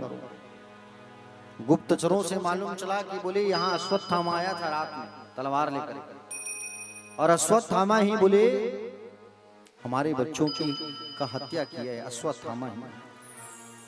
अश्वत्थामा ही हमारे बच्चों को मारने वाला है। और जब मालूम चला अर्जुन को, तो अर्जुन बाण लेकर के दौड़ गया पकड़ने के लिए, और जैसे ही बाण लेकर के मारने के लिए दौड़ा तो अर्जुन को आते देख करके अश्वत्थामा भागने लगा। अश्वत्थामा ने सोचा ये ब्रह्मास्त्र चला रहा है, मैं भी ब्रह्मास्त्र चलाऊंगा। ब्रह्मास्त्र का संधान कर लिया दोनों ने, और ब्रह्मास्त्र का जब संधान किया दोनों ने, और ब्रह्मास्त्र जैसे चलाना प्रारंभ करने वाले थे उतने में भगवान प्रकट हो गए ब्रह्म, और पर ब्रह्म प्रकट होकर के कहे कि बोले ब्रह्मास्त्र मत चलाओ। अर्जुन को कहा ब्रह्मास्त्र वापस लो, तो अर्जुन जो है ब्रह्मास्त्र को वापस ले लिया। अर्जुन अपनी ब्रह्मास्त्र को वापस ले लिया, लेकिन अश्वत्थामा को ब्रह्मास्त्र को वापस लेना नहीं आता था। इनको ब्रह्मास्त्र को वापस लेना आता नहीं था। अश्वत्थामा ने देखा पांडवों के बच्चों को तो मैंने मार दिया, पांडव के वंशज में और कौन बचा है। जब देखा उसने तो ध्यान लगाया तो मालूम चला उत्तरा गर्भवती है और उत्तरा के गर्भ में उसने बाण को छोड़ दिया, ब्रह्मास्त्र को। अब बाण छोड़ दिया, बाण जैसे ही छोड़ा तो उत्तरा के गर्भ में आके लग गया। अर्जुन जाकर के अश्वत्थामा को पकड़ लिया। भगवान श्री कृष्ण से कहा प्रभु इसके लिए क्या करूं मैं। पहले द्रौपदी के सामने ले चलो। द्रौपदी के सामने जब लेके गए तो द्रौपदी ने के सामने जब इनको खड़ा किया गया अश्वत्थामा को, तो द्रौपदी देख करके कहती कि छोड़ दो इसे। 5 बच्चा का हत्या किया है जिसने, उसे कहती है कि छोड़ दो। अब एक बात बताओ, जो 5 बच्चा का हत्यारा है उसे छोड़ना चाहिए कि कुछ सजा देना चाहिए? सजा देना चाहिए ना। तो द्रौपदी ने कह दिया कि बोले इसे छोड़ दो। क्यों कहा द्रौपदी ने? द्रौपदी ने इसलिए कहा क्योंकि आज मुझे जो तकलीफ है, जो पीड़ा है, वो कल इसके माँ को भी होगा। होगा कि नहीं होगा? आज मुझे जो तकलीफ है मेरे बेटों को खोने की, वो तकलीफ जो है इसकी माँ को भी होगा। जो मेरे साथ बीत रहे वो उसकी माँ के साथ भी बीतेगा। आज मेरे बच्चों की तबीयत खराब है, बच्चों की मृत्यु हो गई है, और अगर इसके बच्चों को, बच्चे अश्वत्थामा को मार दोगे तो इसका मन भी दुखी होगा। होगा कि नहीं होगा? इसलिए इसे कुछ भी मत करो स्वामी, छोड़ दो। जैसे ही कहा छोड़ दो तो अर्जुन कहा बोले छोड़ने कह रही हो द्रौपदी तुम? भगवान श्री कृष्ण के पास गए, कृष्णचंद्र से पूछा बोले क्या किया जाए। भगवान श्री कृष्णचंद्र ने कहा ये बहुत बड़ा गलती काम किया है कि इसने एक गर्भवती के गर्भ में बाण छोड़ा है। मैं तो इसे छोड़ूंगा नहीं, मैं तो इसे श्राप देता हूं। क्या श्राप देता हूं? कि बोले मृत्यु के लिए हमेशा ये तड़पता रहेगा, ये मैं इसे श्राप देता हूं। और कलयुग के अंत तक ये तड़पते रहेगा मृत्यु के लिए, ऐसा श्राप दे दिया भगवान ने। मस्तिष्क में जो मणि था उस मणि को खींच करके निकाल लिया। किसने निकाल लिया? मणि को खींच करके निकाल लिया अर्जुन ने। अश्वत्थामा के मस्तिष्क में यहाँ पे मणि था, उस मणि को निकाल लिया गया और मृत्यु के लिए तड़पता रहा। कौन तड़पने लगा? अश्वत्थामा। उत्तरा दौड़े दौड़े दौड़े दौड़े भगवान के चरणों में आकर के गिर गई, बोली प्रभु मेरे गर्भ में बहुत तकलीफ हो रही है, मेरी रक्षा करो आप। भगवान अपना एक स्वरूप गर्भ के अंदर प्रवेश करा दिए और गर्भ के अंदर प्रवेश करके उस बालक, वो जो बालक मरने की स्थिति में था, उस बालक का रक्षा करके भगवान वापस आए। इस हाल को पूरा कुंती देख रही थी अपनी आंख से। भगवान गर्भ में गए, भगवान के चरणों में झुक करके कहती है प्रभु आप ईश्वर हो, आपको मेरा प्रणाम है, आप ईश्वर हो। अच्छा बुआ, अगर मैं ईश्वर हूं ना तो चलो आप मुझसे कुछ मांगो, मांगो मुझसे आप, मैं आपको कुछ देना चाहता हूं। कुंती बुआ ने कहा बोले प्रभु आप मुझे क्या दोगे? अगर देना ही चाहते हो तो आप मुझे दुख दे दो। क्या दे दो? दुख दे दो आप, बस मैं वही चाहती हूँ। विपदा संतुना सस्व तत्र तत्र जगत गुरु भवतु दर्शनम यत्साद पुनः भवर दर्शनम। देना ही चाहते हो आप तो मुझे मृत्यु दे दो,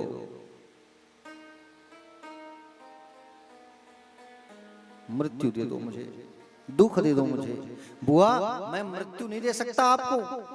तो कन्हैया बोले मुझे विपदा, बोले तो दुख दे दो, विपत्ति दे दो मुझे। क्या मांगा ना कुंती बुआ ने? क्या मांगा? विपत्ति मांगा है। बोले मुझे आप विपत्ति दे दो प्रभु। बोले बुआ विपत्ति क्यों मांग रही हो? आफत क्यों मांग रही हो तुम? दुख क्यों मांग रही हो? इसलिए भगवान, क्योंकि जब दुख रहता है तो आप साथ रहते हो। दुख में कोई आता नहीं है, सुख में तो सब आते हैं लेकिन दुख में कोई नहीं आता, इसलिए आप मुझे दुख दे दो। बोले अच्छा। दुख में केवल भगवान श्याम सुंदर ही आते हैं और कोई नहीं आता। दुख में केवल आप साथ रहते हो भगवान। ये जो इस मन के पास जब दुख रहता है ना हमेशा, तो ये मन जो है आपके चरणों में लगा रहता है, आपकी भक्ति में लगा रहता है। इसलिए आप मुझे दुख दे दो। आप भगवान ने कहा बुआ कितनी बड़ी समझदार हो आप, दयालु हो आप, दुख मांग रही हो ताकि मैं हमेशा साथ रहूं। और आगे में सुख में सुमिरन सब करे, दुख में करे न कोई। हाँ, सुख में सुमिरन सब करे, दुख में करे न कोई। और जो सुख में सुमिरन करे तो दुख काहे है कि नहीं? सुख में सुमिरन सब, दुख में सुमिरन सब करे। देखो जब हमारे पास जब आता है दुख, तब हम भगवान के पास जाते हैं, आते कि नहीं आते? दुख में सुमिरन सब करे, सुख में करे ना कोई। जो सुख में सुमिरन करे सो दुख काहे होए। प्यारे, इसलिए दुख में भी भगवान को याद करो, सुख में भी याद करो। जब तुम स्वस्थ हो, अच्छे हो, तुम जब खुश हो, जब तुम खुश हो तो भगवान को जरूर याद करो तुम। हाँ? केवल दुख में ही याद करोगे अच्छी बात नहीं है, सुख में भी भगवान को याद करो। तो सुख में हम भगवान को भूल जाते हैं, केवल दुख में ही याद करते हैं, अच्छी बात नहीं है कि नहीं? दुख के केवल केवल भगवान ही आते हैं, याद रखना। हाँ, जब कोई नहीं आएगा ना तो केवल कन्हैया आता है। हाँ। इसलिए कहा गया है, क्या कहा गया है? जब कोई नहीं आता मेरे श्याम आते हैं।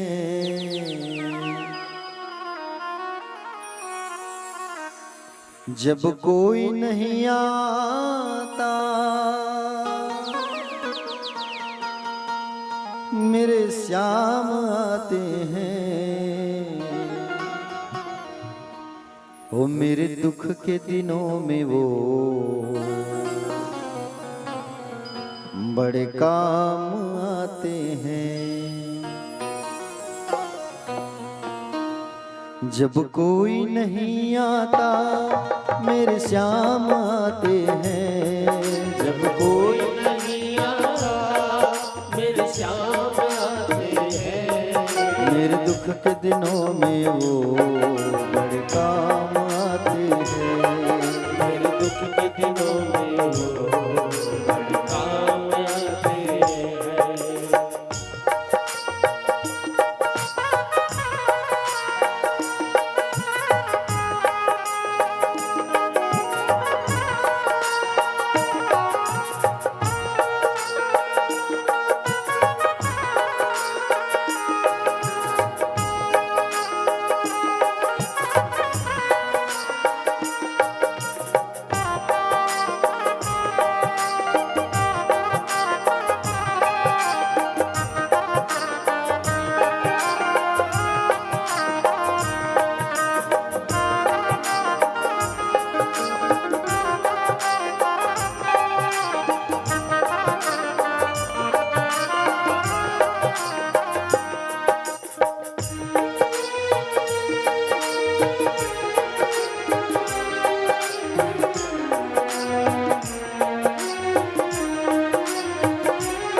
मेरी नैया चलती है पतवार नहीं होती।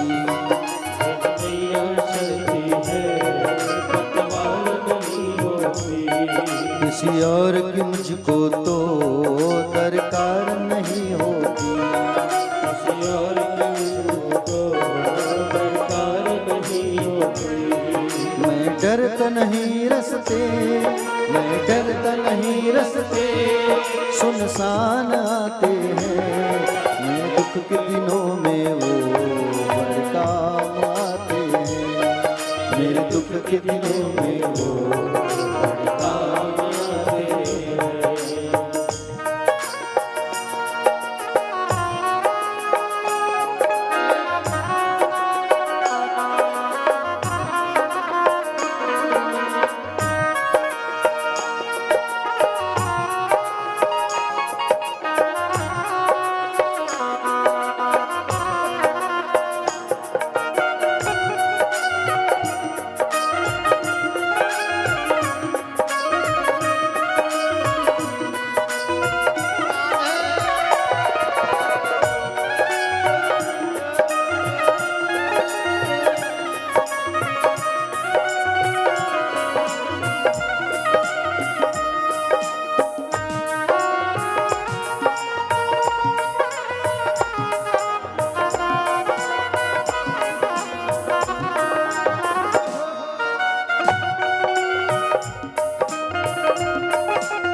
करे इनको दुख हल्का हो जाए।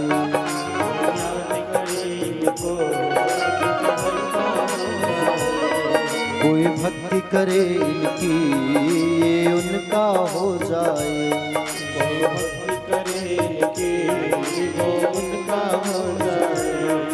ये बिन बोले सब कुछ, ये बिन बोले सब कुछ पहचान जाता है। मेरे दुख के दिनों में वो बड़े काम आते हैं।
इतने बड़े होकर दीनों से प्यार करे। इतने बड़े होकर दीनों से प्यार करे।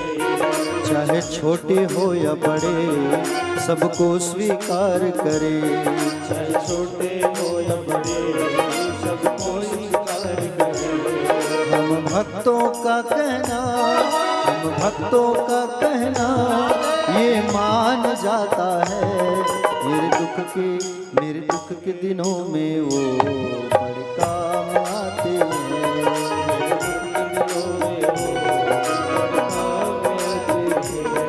सब कोई नहीं आता मेरे श्याम आते हैं। सब कोई नहीं आता मेरे श्याम आते हैं। मेरे दुख के दिनों में वो बड़े काम आते हैं। मेरे दुख के दिनों में मेरे दुख के दिनों में वो बड़े काम आते हैं।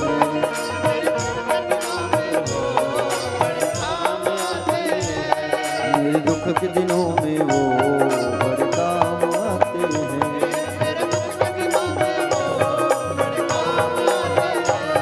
मेरे दुख के दिनों में वो बड़े काम आते हैं।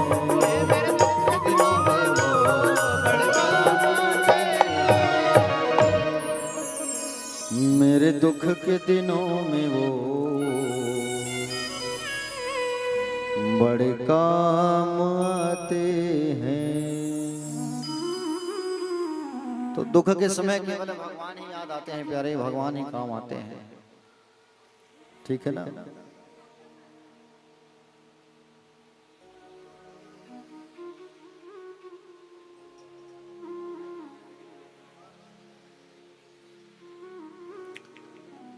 भगवान श्री कृष्ण चंद्र जी महाराज ऐसे हैं प्यारे। कन्हैया जो है, जो हमारे हर दुखों में साथ खड़े रहते हैं। संसार के सभी व्यक्ति साथ छोड़ दे, लेकिन भगवान कन्हैया कभी साथ नहीं छोड़ते। समझ रहे हो ना। भगवान ने वहां पर सभी लोगों को कुछ न कुछ दिया है। पांडवों को जो मांगना है मांगो। बड़े भैया से पूछा तो बड़े भैया ने कहा, बोले धर्म से कभी पीछे ना हटूं, ऐसा वरदान दो। ठीक है, दिया। भीम ने कहा, खातिर लोग मुझे बदनाम करते हैं, ये बहुत खाता है, खाते खाते मैं आपको कभी ना भूलूं, ऐसा वरदान दे दो। बोले दिया। समझ रहे हो ना?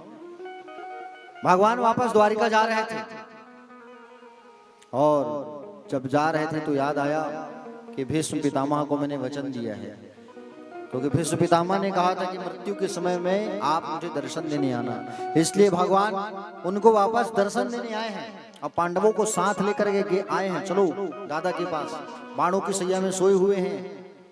जब लेकर के आए तब भगवान ने कहा देखो आज दादा तुम्हारे जो नाती हैं वो राजा बने हुए हैं, इन्हें ज्ञान की बात बताइए। भीष्म पितामह ने कहा बोले प्रभु दुनिया के सम्राट आप हो, बोले संसार के सम्राट तो आप हो और आप हमें कह रहे हो, इन्हें कह रहे हो। पुत्रों को ज्ञान दिया और कहा कि बोले देखो बेटा तुम सब आज राजा बन गए हो, लेकिन राजा बने हो ठीक है, लेकिन प्रजा का हमेशा ख्याल करना, प्रजा कभी दुखी ना रहे, प्रजा हम हमेशा सुख से रहे, प्रजा को किसी प्रकार का दुख ना पहुंचे। खूब यज्ञ करो, खूब धन कमाओ, लेकिन धन का दान करना मत भूलना, दान अवश्य करना धन का। 10 रुपए भी कमाए हो तो उसमें से 1 रुपया अवश्य दान करना चाहिए। ऐसा सुंदर शिक्षा दिया है भीष्म पितामह ने अपने नातियों को। प्यारे भक्तजन, भगवान वापस द्वारिका गए। कुछ दिनों बाद उस बालक का जन्म हुआ उत्तरा के गर्भ से। उत्तरा के गर्भ से जब बालक का जन्म हुआ, बालक जो है जन्म लेते ही उठ करके बैठ गया। जन्म हुआ और जन्म जैसे हुआ उठ के बैठ गया। संसार के लोग उसे देखने आए, अद्भुत बालक जन्म लिया है, चलो देखने जाते हैं। और जाकर के उनको देखने लगे, और जैसे जाकर के जब उनको देखने लगे, प्यारे भक्तजन, उनका नाम पड़ा विष्णु रात। भगवान श्री कृष्ण को जब ये बात मालूम चला कि उत्तरा का पुत्र जन्म ले लिया है, हमारा नाती आ गया, भगवान की बहन सुभद्रा, सुभद्रा का जो पुत्र है वो है अभिमन्यु, भगवान का भांजा, और भगवान के भांजे का जो बेटा है वो कहलाएगा नाती। तो भगवान जो है उनको चलो मैं भी दर्शन करके आऊं, उस बालक का कह के द्वारिका से वापस हस्तिनापुर आए। बालक को हाथ में रखा, सिर पर हाथ फेरा, और सिर पर हाथ फेर करके नाम रखा परीक्षित। इसका क्या नाम पड़ेगा? परीक्षित नाम पड़ेगा। पर धन इच्छित, दूसरों को ये इच्छा के अनुसार जो जीवन यापन करेगा वो बनेगा परीक्षित। पर मतलब दूसरा, और जो औरों के बारे में सोचता है, दूसरों के बारे में सोचता है, उसे ही तो मानव कहा गया है। और जो अपने बारे में ही सोचे वो मानव नहीं, वो तो राक्षस कहलाएगा। जो केवल अपने बारे में सोने, अपने बारे में सोचे, हाँ समझ रहे हो ना? इसलिए सबके बारे में सोचना चाहिए, सबके दुखों में शामिल होना चाहिए, हमेशा सुख में शामिल नहीं होना चाहिए। मनुष्यों के यहाँ जब दुख आता है तो उस दुख में भी शामिल होना चाहिए। भगवान आए, उस बालक के लिए सुंदर खिलौना, टोपी, मेखला और नाना प्रकार के सारा चीज लेकर के आए भगवान, और सुंदर आशीर्वाद दे के नाम रखा परीक्षित। भगवान वापस गए तो अर्जुन साथ में गए भगवान को, चलो प्रभु मैं अकेले मत जाओ आप, मैं छोड़ के आता हूँ आपको। अब भगवान को जब छोड़ने गए तो भगवान को जब छोड़ने गए भगवान, तो उसी समय भगवान जो है अपने स्वधाम गमन किए हैं। समझ रहे हो ना? जब भगवान को छोड़ने गए थे अर्जुन जो है, उसी समय अर्जुन के आंख के सामने ही भगवान स्वधाम गमन कर लिए। प्यारे अर्जुन जब आया भगवान को छोड़ करके तो बिल्कुल चुप रहता था, मौन रहता था, कुछ कहता नहीं था, बिल्कुल चुप रहता था, मौन रहता था, कुछ भी नहीं कहता था। ये अर्जुन जो है, बड़े भैया ने एक दिन पूछा, देखो तुम्हारे चेहरे की चमक चली गई है अर्जुन, क्या बात है बताओ। तब सारा हाल बताया। बोली बात ऐसा है, बोले भैया, बोले द्वारिकाधीश भगवान हम सब को छोड़ करके चले गए हैं, और द्वारिकाधीश भगवान हम सबको छोड़ करके चले गए हैं संसार सागर से। बोले अच्छा, ये बात तुम मुझसे छुपा के रख दिए। अरे जो हमारे प्राणनाथ हैं वो ही हमें छोड़ करके चले जाए तो फिर हम संसार में कैसे रह सकते हैं। इस बात को जब कुंती बुआ ने सुना, इस बात को जब कुंती बुआ ने सुना तो तत्काल परमपद धाम को चली गई, मृत्यु हो गया उनका तत्काल। बताइए प्यारे भक्तजन, तत्काल उसकी मृत्यु हो गई। ये समाचार सुनते ही जैसे राम राम कह करके दशरथ ने प्राण त्यागा था, उसी प्रकार माता कुंती कृष्ण कृष्ण कृष्ण कह के प्राण त्याग दिया। भगवान की बुआ है ये, कौन? कुंती। कुंती मैया प्राण त्याग दिया। युधिष्ठिर ने अर्जुन से कहा, अरे पागल, इतने दिनों में तुम आए द्वारिका से और आने के बाद भी तुमने ये बात छुपा के रख दिया मुझसे। आने के बाद भी तुमने मुझसे ये बात छुपा करके रख दिया। परमात्मा के चिंतन के बगैर अगर हमारा एक मिनट भी व्यर्थ चला जाए, कृष्ण की स्मृति अगर हमारे मन से निकल जाए तो हमें जीना नहीं चाहिए। और हम तो हर पल उन्हें स्मरण करते हैं, हर पल उनका नाम भजते हैं, हर पल उन्हें हम याद करते हैं। और अगर जीवन में ऐसा समय आ गया कि उनको याद करना हम भूल जाएं, ये अच्छी बात नहीं है। तुमने बताया नहीं इतनी बड़ी बात को, अब हमें भी जिंदा रहने की इच्छा नहीं हो रही है, हम भी अब प्राण त्याग देते हैं। ऐसा युधिष्ठिर ने विचार कर लिया। और जो परीक्षित था धीरे धीरे बड़े होने लगे, छोटे से बड़े होने लगे। कम उम्र थी राजा परीक्षित की, बचपना था उनके अंदर। और बचपना था प्यारे परीक्षित जी को बुला के कहा, बेटा हम तुम्हें राजा बनाएंगे। युधिष्ठिर ने कहा, युधिष्ठिर कौन है? स्वयं धर्मराज है, यमराज ही युधिष्ठिर है, समझ रहे हो, कोई दूसरा नहीं है। बोले बेटा हम तुम्हें राजा बनाना चाहते हैं, तुम राजा बन जाओ, राजपाट संभालो तुम। परीक्षित ने कहा, बाबा मैं तो अभी बहुत छोटा हूं और आप लोग मुझे छोड़ करके जाने की बात कर रहे हैं। पांडव बोले, बेटा हम तुम्हें छोड़ करके जाएंगे जरूर, लेकिन हम तुम्हें 3 ऐसी बात बता रहे हैं जिसका ख्याल रखना तुम। 3 बात कौन कौन सा? पहला बात, आंखों के सामने कभी भी पाप होते हुए मत देखना। हमको भी ये जीवन में लागू करना चाहिए प्यारे भक्तों। आंख के सामने अगर पाप हो रहा है तो उस पाप को देखो मत, पाप को सुनो मत, नहीं तो वो पाप का फल हमको भी भोगना पड़ता है। समझ रहे हो ना? किसी की निंदा मत सुनो, किसी की निंदा मत करो।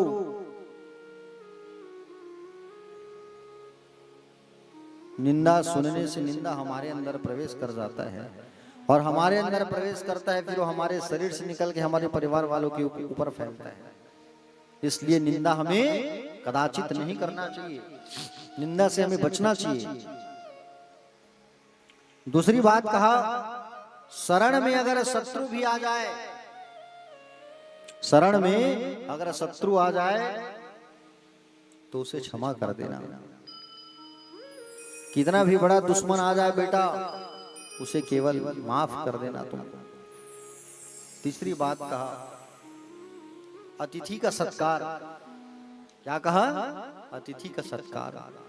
हमेशा अतिथियों का सत्कार करना, सम्मान करना। आज लोग जो है अतिथि सत्कार नहीं करते। किसी के यहाँ चले जाओ तो 10 मिनट अच्छे से बोलेंगे, बोले हाँ ऐसी बात है वैसी बात है, उसके बाद में फिर प्रेम कम होता जाएगा। पहले दिन अगर किसी के यहाँ मेहमान चले जाओ तुम बन के, तो पहले दिन तुम्हारे लिए 2-3 सब्जी बनाएंगे, है नहीं? थाली में 2-3 सब्जी मिलेगा, अचार, पापड़, पकोड़े, सलाद। दूसरा दिन जैसे रात को खातिरदारी अच्छी हुई, दूसरे दिन एक सब्जी गायब। दूसरे दिन अगर कहीं रुकने की मन आई तो फिर एक सब्जी गायब, चावल दाल सब्जी बस, सलाद भी गायब, पापड़ भी गायब। कहीं तीसरे दिन रुकने की बात आई तो फिर खुसुर फुसुर चालू हो जाएगा अंदर, ये मेहमान कहाँ से आ गए हैं, रुक गए हैं, पूरा काम काज बिगड़ गया है, शेड्यूल बिगड़ गया है, ऑफिस जाना है, घर में काम इतना सारा है, आके रुक गए हैं, है कि नहीं। तो आज लोग अतिथि का सत्कार नहीं करते, नाम मात्र हो गया है, अतिथि देव के समान होता है। सम्मान करो, मर्यादा रखो अतिथि की, समझ रहे हो ना। अतिथि का सम्मान करो, मान मर्यादा करो। अतिथि भगवान का स्वरूप होता है, अतिथि की हमेशा पूजा करना चाहिए। क्या करना चाहिए?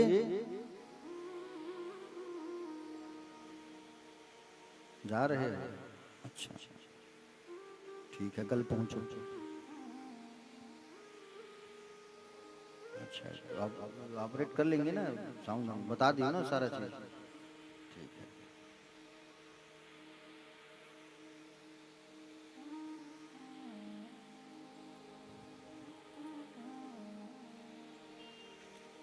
देखो पहले के लोग जो है मिट्टी के बर्तन में खाना खाते थे, और मिट्टी के बर्तन में लोग खाना खाते थे, समझ रहे हो ना। और मिट्टी के बर्तन में लोग खाना खाते थे, जमीन से जुड़े रहते थे लोग जो है ना, जमीन से जुड़े रहते थे लोग जो है। उसके बाद जमाना कौन सा आया?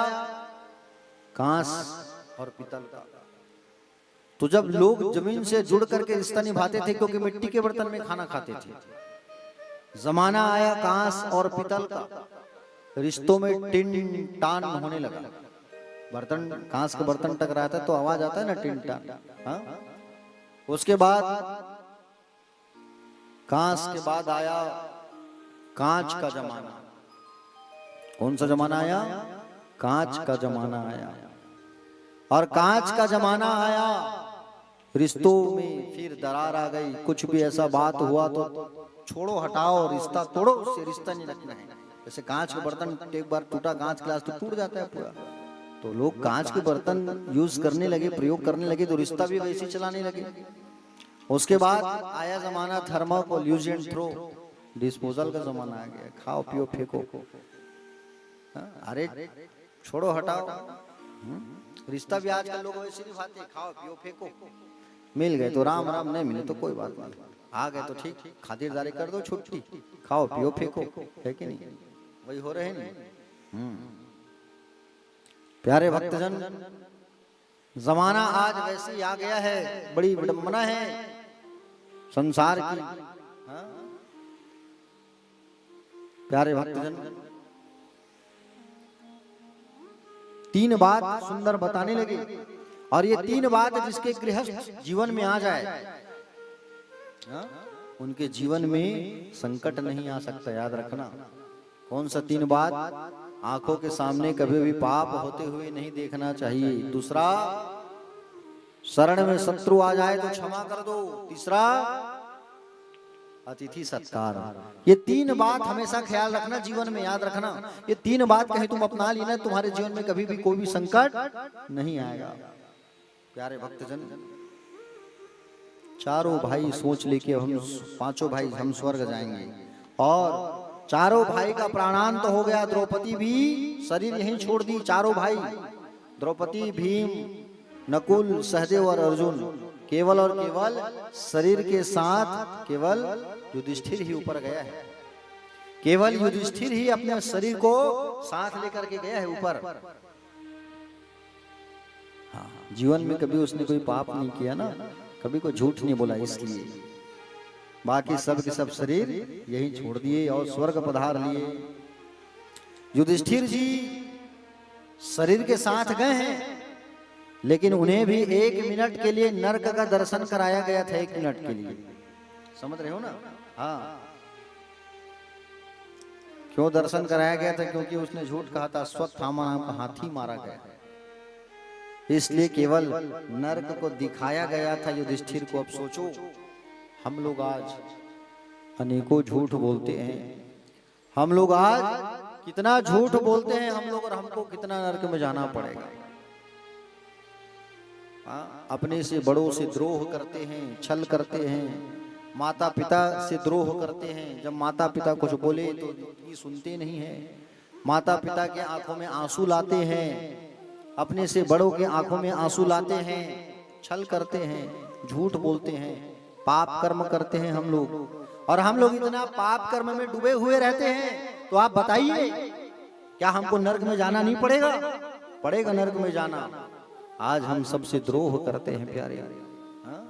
ये द्रोह गलत बात है, नहीं करना चाहिए। आजकल संसार के लोग तो माँ बाप को नहीं छोड़ते, तो फिर हम क्या चीज हैं? माँ बाप और गुरु से भी आजकल लोग द्रोह करना प्रारंभ कर दिए हैं। और जो माँ बाप और गुरु से द्रोह करेगा वो घोर नरक में जाएगा, इतना बात याद रखना। इसलिए माँ बाप और गुरु से कभी द्रोह मत करो। अभी तो गलती हो गई तो चरणों में झुक करके माफी मांग लो, लेकिन कभी माँ बाप और गुरु से कभी द्रोह मत करना, याद रखना। ऐसे नरक में जाओगे जीवन भर वहां से उबर नहीं पाओगे। क्योंकि माता पिता और गुरु ही तो ऐसी वस्तु है जिसके आशीर्वाद से तुम आगे बढ़ते हो। जीवन में हर पग पग में तुम्हें आगे बढ़ने की ज्ञान देती है, सलाह देती है तुम्हारी माँ, तुम्हारे पिता, तुम्हारे गुरु। इसलिए कभी इनसे द्रोह नहीं करना चाहिए प्यारे। समझ रहे हो ना? पांडव स्वर्ग चले गए। परीक्षित जी महाराज तपस्वी, यशस्वी और तेजस्वी थे।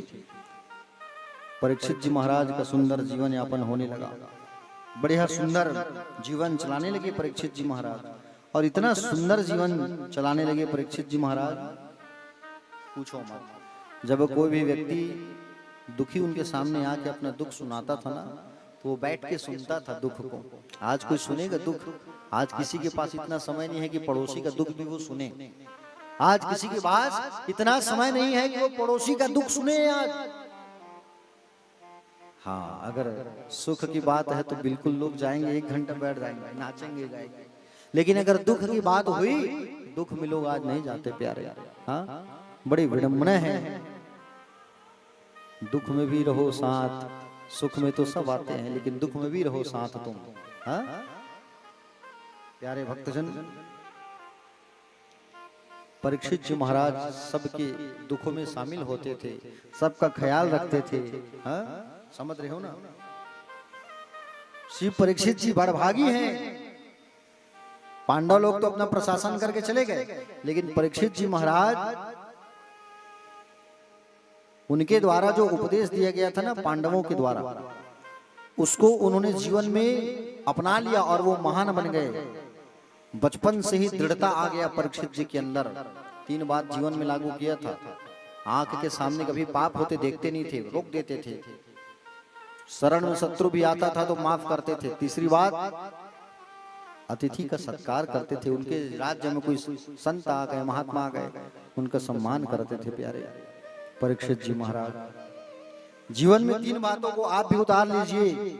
आज के व्यक्ति इतनी अशांति क्यों है आज? क्योंकि आज व्यक्ति सुनना पसंद नहीं करते, भले सुनाना पसंद करते हैं। समझ रहे हो ना प्यारे भक्तजन? राजा परीक्षित का आगे चल के विवाह किया गया इरावती नाम की कन्या से, और 4 पुत्र जन्म हुए राजा परीक्षित के। बड़े पुत्र का नाम था जनमेजय। क्या नाम था? जनमेजय। समझ रहे हो ना? बड़े पुत्र का नाम जनमेजय। शास्त्रों में ऐसा कहा गया है कि लालयेत 5 वर्षाणि 10 वर्षाणि ताड़येत प्राप्ते तु षोडशे वर्षे पुत्र मित्र वदाचरेत। बच्चे को 5 साल तक आप लालन पालन करो, 10 वर्ष तक बच्चे को ताड़ना लगाओ आप फुल। लेकिन बालक जब 16 वर्ष का हो जाए, कंधे में कंधे की बराबरी हो जाए, तो पुत्र को पुत्र मत मानो, पुत्र को मित्र की तरह उनसे व्यवहार करो तुम। प्यारे भक्तजन, आज परीक्षित जी ने देखा कि मेरा प्रशासन बहुत सुंदर चल रहा है, बड़ा सुंदर चल रहा है। गायों के स्तनों से दूध स्वयं निकल रहा है। समझ रहे हो ना? परीक्षित के शासन काल में गायों के स्तन से दूध आप स्वरूप निकल रहा है। कोई व्यक्ति अपने घर पर ताला नहीं लगा रहा है। ऐसा सुंदर शासन चलता था परीक्षित का। कोई अपने घर में ताला नहीं लगाता था, बताइए। और गौ माता के स्तन से दूध अपने आप निकलता था। समझ रहे हो ना प्यारे भक्तजन? चोर डाकू परीक्षित के शासन काल में नहीं था। ऐसा सुंदर राजपाट चलता था। परीक्षित जी ने सोचा, बोले समय बीत रहा है, मैं भी भगवान के भजन में मन को लगाऊं, संकीर्तन करूं। ऐसा मन में विचार कर रहे थे, क्योंकि 24 घंटा होते हैं ना, उसको बांट लेना चाहिए। 8-8 घंटे में 8 घंटा सो जाओ, 8 घंटा घर का काम काज करो, 8 घंटा भगवान का भजन करो। 8 दिया 24। प्यारे भक्तजन, अगर 3 भागों में नहीं तो 4 भागों में बांटना चाहिए घंटों को। 6-6 घंटे डिवाइड कर लो। लेकिन आज 6 घंटे भी तो कहाँ करते हैं लोग। 6 घंटा सोना, 6 घंटा घर का काम, 6 घंटा ऑफिस का काम, 6 घंटा भजन। हो जाएगा कि नहीं होगा? लेकिन लोग जो है ऐसा नहीं करना चाहते। प्यारे भक्तजन, ठाकुर जी की महती ऐसी कृपा है कि निरंतर कथा में हम रहते हैं तो ऐसे ही भजन हो जाता है। होता है कि नहीं होता? प्यारे, हमेशा भगवान का भजन करते रहो, कीर्तन करते रहो, वंदना करते रहो, यही जीवन का सार है। उनके स्वरूप को ध्यान करते रहो, जैसे राजा परीक्षित किया करते थे। राजा परीक्षित जो है हमेशा उनके उस लुभावने चेहरे का दर्शन किया करते थे। कौन? परीक्षित जी। जो गर्भ में गया था, वो बात हमेशा याद आती थी कि गर्भ में भगवान आए थे, उनका दर्शन मुझे नहीं हुआ। इसलिए आप भी भगवान का दर्शन करते रहा करो और भगवान को अपने मन में बिठाओ, तन में बिठाओ, रोम रोम में बैठाओ। ठीक है? हाँ प्यारे भक्तजन, परीक्षित जी विचार करने लगे, अब मैं भी भजन करूं। उम्र निकलता जा रहा है, कब तक राजपाट चलाते रहूंगा मैं? क्योंकि भजन जब तक नहीं होगा, सत्संग नहीं होगा, मोक्ष नहीं होगा, उद्धार नहीं होगा। मनुष्य के लिए, मनुष्य का सबसे बड़ा सत्कर्म कर्म है कि भगवान का भजन वो करते रहे, निरंतर भगवान की आराधना करते रहे। हाँ, इसलिए आप सब भी बीच बीच में, चाहे व्यक्ति दिन भर ऑफिस में व्यस्त क्यों ना हो, लेकिन घर में आने के बाद 20 मिनट उसे कीर्तन जरूर करना चाहिए।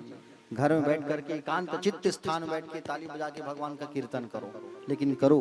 किसी भी व्यक्ति की बात रहे, चाहे वो कितना ही व्यस्त क्यों ना हो, लेकिन 20 मिनट, 15 मिनट, आधा घंटा निकाल के भगवान का भजन करते रहना चाहिए। ठीक है? आइए हम भी एक भजन करते हैं, बड़ा प्यारा भजन इंद्रेश जी महाराज का, मनमोहन तुझे रिझाऊं। तालियों की सेवा करना और सब जो है गाना प्यारी, बड़ा प्यारा भजन है। ओ मनमोहन तुझे रिझाऊं, तुझे नित नए लाड़ लड़ाऊं,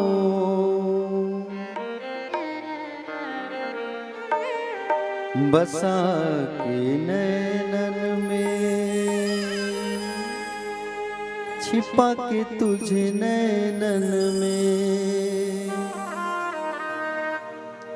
मनमोहन तुझे रिझाऊं, नित नित तुझे लाड़ लड़ाऊं, मनमोहन तुझे रिझाऊं, नित नित लाड़ लगाऊं, बसा के नैनन में, छिपा के नैनन में, बसा के नैनन में, छिपा के तुझे नैनन में, मनमोहन तुझे रिझाऊं, तुझे नित नए लाड़ लड़ाऊं, मनमोहन तुझे रिझाऊं, तुझे नित नए लाड़ लगाऊं, बसा के तुझे नैनन में, छिपा के तुझे नैनन में, हो बसा के नैनन में, छिपा के तुझे नैनन में।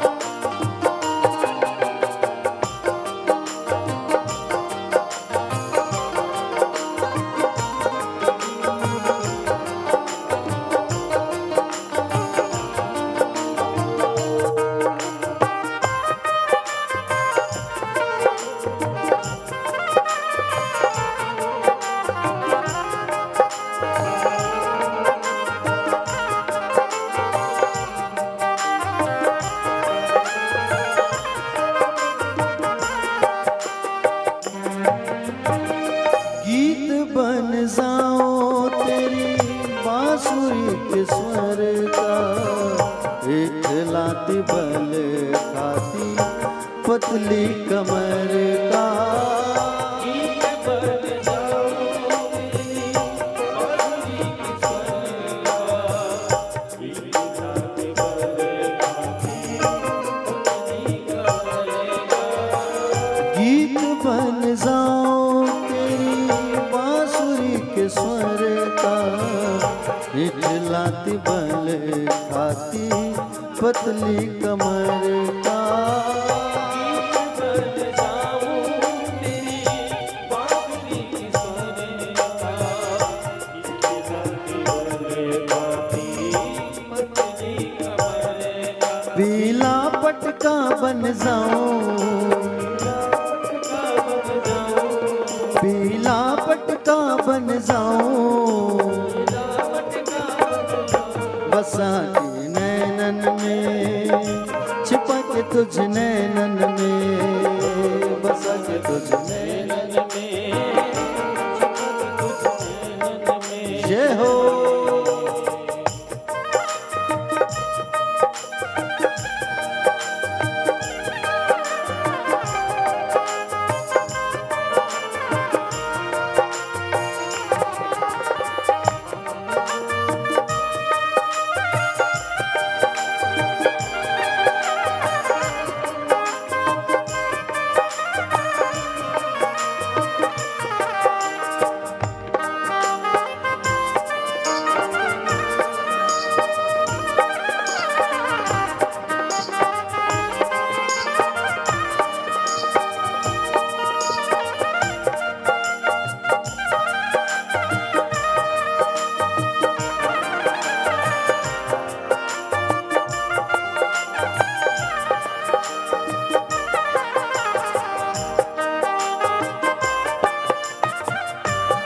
श्री राधे।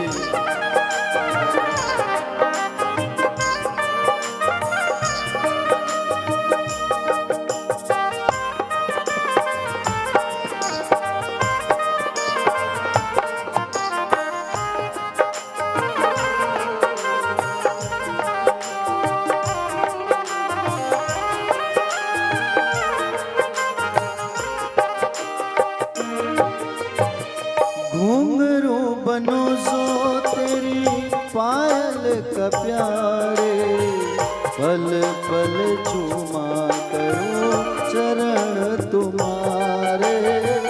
घुंघरू बनो जो तेरी पायल का प्यारे, पल पल चूमा करूं चरण तुम्हारे।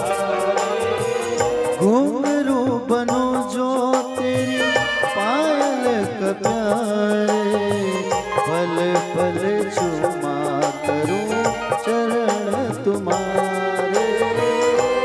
घुंघरू बनो जो तेरी पायल का प्यारे, पल पल चरण तुम्हारे। तेरे संग संग नाचूं गाऊं, तेरे संग संग नाचूं गाऊं, संग संग नाचूंगा, बसा के तुझ नैनन में, छिपा के तुझ नैनन में। ओ नैनन में आए तुझ नैनन में।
किशोरी संग रमण तुम्हारा, मुझको दिखा दो कभी ऐसा नजारा।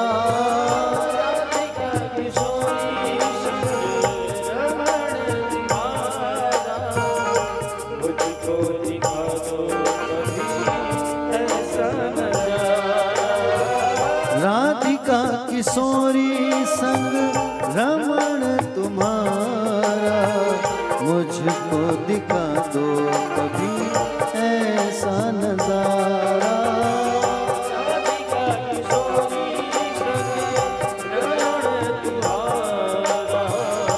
मुझको दिखा दो कभी ऐसा नजारा। फिर चाहे मैं मर जाऊं, फिर चाहे मैं मर जाऊं, फिर चाहे मैं मर जाऊं, छुप के तुझ नैनन में, बस के तुझ नैनन में।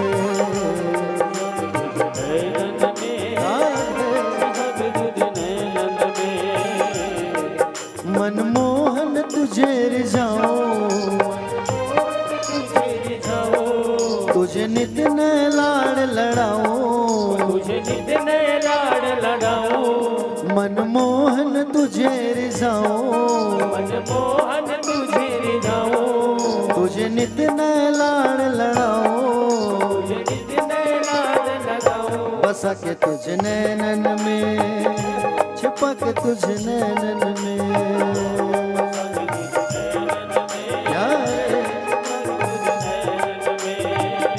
बस के तुझ नैनन में, छिपक तुझ नैनन में।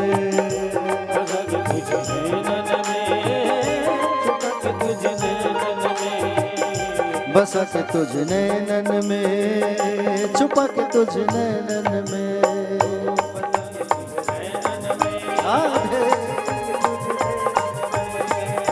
बस के तुझ नैनन में, छिपक तुझ नैनन में।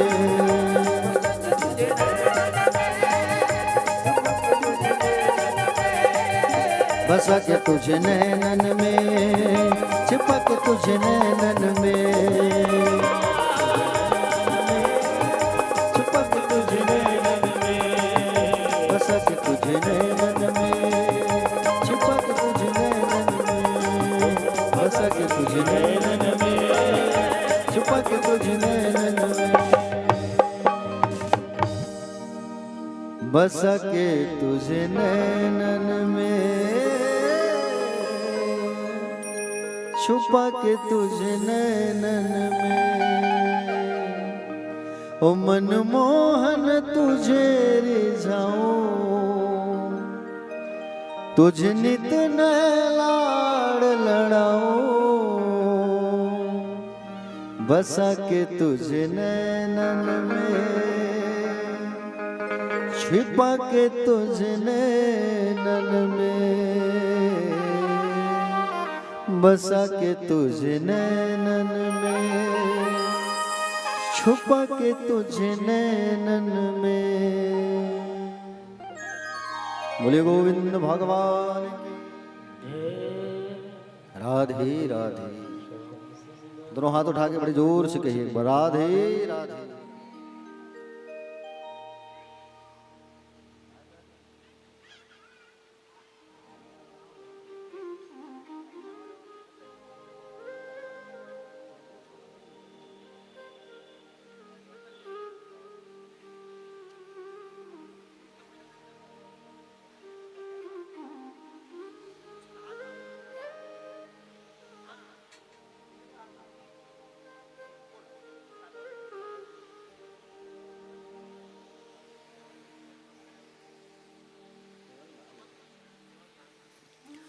प्यारे भक्तजन,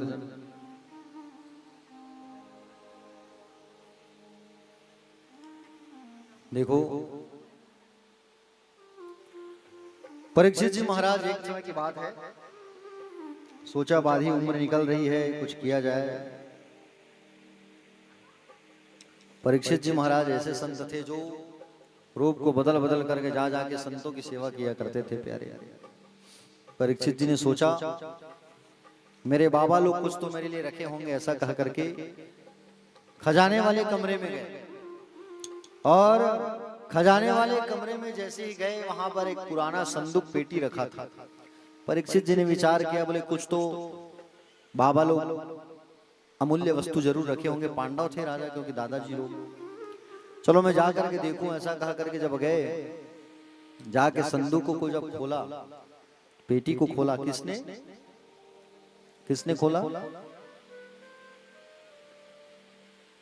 कंचन ताई। कौन खोली इस पेटी लो? वो है पंटी बाबू है।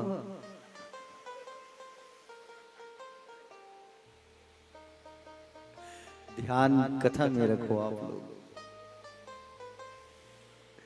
प्यारे भक्तजन। परीक्षित जी महाराज जो है प्यारे, जाके जब संदूक को खोला, परीक्षित जी ने देखा कि उसमें कुछ वस्तु रखी है। तो उसमें सोने का मुकुट रखा हुआ था, चमक रहा था। सोने की चमक कभी नहीं जाती, ऐसा कहते हैं ना। सोने की चमक कभी जाती नहीं। चमचमाता हुआ सोने का मुकुट उठा लिया और सोचा आज इसे पहनूं, पहन लिया। वो कोई सज्जन व्यक्ति का रहता तो पहनूं तो समझ आता है, दुष्ट व्यक्ति का था। और कभी दुष्ट व्यक्ति का कोई समान उपयोग नहीं करना चाहिए, याद रखना। परिवार में, मोहल्ले में, घर पे अगर कोई दुष्ट व्यक्ति है, शत्रु, अगर वो खल है, गलत कार्य में संलग्न रहता है, गलत कार्य करता है, तो कभी भूल करके भी उनके वस्तुओं को उपयोग नहीं करना चाहिए, कपड़ा लत्ता खास कर। समझ रहे हो? अक्सर क्या होता है, आप लोग कहीं जाते हो मेहमान बन के या कहीं चले गए अचानक, और आप क्या करते हो, आप परिवार वालों के ही कपड़े पहन लेते हो। जैसे कोई व्यक्ति एकदम चिड़चिड़ापन है, जिसके अंदर गुस्से में रहते हैं, दो ना जी आज तुम्हारे कपड़े पहन लेता हूं, मेरा कपड़ा एक ही कपड़े में मैं आया हूं, ऐसा कह के अगर उसके वस्त्र को आप पहनोगे तो याद रखना उसका गुण तुम्हारे अंदर आएगा। इसलिए कदाचित ऐसा मत करना। और कभी दूसरे का कपड़ा तो पहनना ही नहीं चाहिए, ठीक है? हाँ, वस्त्रों का दान प्रदान नहीं करना चाहिए, दोष लगता है। दूसरे के चप्पलों को नहीं पहनना चाहिए। आप लोग क्या करते हो, आजकल तो मॉडल जमाना हो गया है ना, आजकल सब अपने बाथरूम के सामने एक चप्पल रखते हैं, है कि नहीं? तो जब वॉशरूम जाओ तो चप्पल को पहन के वॉशरूम आप जाते हो, शौचालय, फिर आते हो, फिर उतारते हो उसको, फिर कोई दूसरा पहना, है कि नहीं? कभी भी भूल करके वस्त्र ना पहनो और चप्पल ना पहनो, याद रखना, नहीं पहनना चाहिए, दोष लगता है। परीक्षित जी महाराज जिस मुकुट को धारण किए थे, वो मुकुट जो है राक्षस का था, सज्जन व्यक्ति का नहीं, असज्जन का था। राक्षस कौन था? जरासंध। किसने मारा था उसे? भीम ने। भीम भैया उसे मारे थे और मार करके ला करके मुकुट को ला करके रख दिए थे। काम आएगा बच्चों का, पीढ़ियों का काम आएगा, रख दिए थे। अब उसी स्वर्ण के, सोने के मुकुट को ये निकाला और निकाल करके पहन लिया। शिकार करने चला गया। शिकार करने गया तो क्या देखा? आंखों के सामने पाप हो रहा है। क्या पाप? एक काला पुरुष, एक काला पुरुष जो है गौ माता को मार रहा है, बैल का 3 पैर काट दिया है और बैल का 3 पैर काट दिया है। वो राजा परीक्षित आंख के सामने पाप कैसे देखे? तलवार लेकर के दौड़ गया। तलवार लेकर के जब दौड़ा, मार डालूंगा तुझे, व्यक्ति तू कौन है? काला पुरुष, काला पूरा स्वरूप, काला कलूटा। अब देखा परीक्षित मुझे मार डालेगा, चरणों में गिर गए। चरणों में गिर गए। किसके चरणों में? परीक्षित के। दादाजी लोगों ने क्या कहा था? दूसरी बात, पहली बात कहा था आंखों के सामने पाप होते मत देखना। दूसरी बात क्या बोला था? शरण में अगर शत्रु आ जाए तो शत्रु को माफ कर देना चाहिए, कहा था पांडवों ने। तीसरी बात क्या कहा था? अतिथि सत्कार। जब वो कलयुग जो है चरणों में गिरा। चरणों में जैसे गिरा उसके बाद में वो कहने लगा कि महाराज मैं आपका अतिथि हूं, अतिथि का सम्मान स्वयं हमेशा करना चाहिए। ये बात दिमाग में था परीक्षित का, मैं आपका अतिथि हूं। अरे बाबा लोग मुझे ये बात बता के गए हैं, कौन हो तुम? तब बताया महाराज मैं कलयुग हूं, सतयुग और त्रेता और द्वापर और कलयुग। कितने युग हैं हमारे? 4 युग हैं।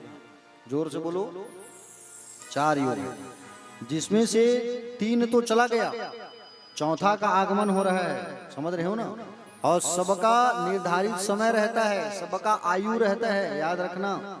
हाँ, सतयुग की भी आयु, त्रेता की भी आयु और द्वापर और कलयुग का भी आयु, समझ रहे हो ना? सतयुग की जो आयु थी वो कितना थी पता है आपको? सतयुग की आयु, हाँ, सतयुग की जो आयु थी प्यारे 17,28,000। ये सतयुग की आयु थी 17,28,000। हाँ, और उस समय अवतार कौन कौन से हुए थे भगवान की? मत्स्य अवतार, कूर्म अवतार, वराह अवतार, नरसिंह अवतार, वामन अवतार। कौन कौन सा अवतार? मत्स्य अवतार, मत्स्य मतलब मछली का अवतार। मछली खाते हो क्या आप लोग? मछली से याद आया, खाते थोड़ी हो? भक्त लोग इतने सारे लोग बैठे हो, आप लोग बताओ चलो कितने लोग खाते हो मछली? कबू कबू संडे वनडे के नहीं चल जात हो, बता दो। खातो दाई, नागपुर वाली दाई चलते कब कबू? नागपुर में तो मिलते, मैं देखे हम और घर को थी। हाँ, मिलते नहीं, कबू कबू चलते। उदय बाबू कबू कबू लात हो ही, मैं सब जाना था मैं। हाँ, काबर को घर में खाना नहीं खाए, होटल में खवैया आदमी हो तो है नहीं। हाँ ठीक, हासत हस मतलब जरूर कुछ बात है। दाल में नमक काला है तो नमक मिले हुए। अच्छा, और कितने लोग खाते हो चलो बताओ? मछली के अलावा और क्या क्या खाते हो? आगे वाले, पीछे वाले, बीच वाले, आजू वाले, बाजू वाले, ईमानदारी से बताना। नहीं बताओ तो मैं बता दूं तुम लोग कौन कौन खाता हो। मैं चेहरा देख के भविष्यवाणी कर देता हूँ। चलो बताओ, बता दो कौन कौन खाते हो यहाँ? कितने लोग? उठाऊं?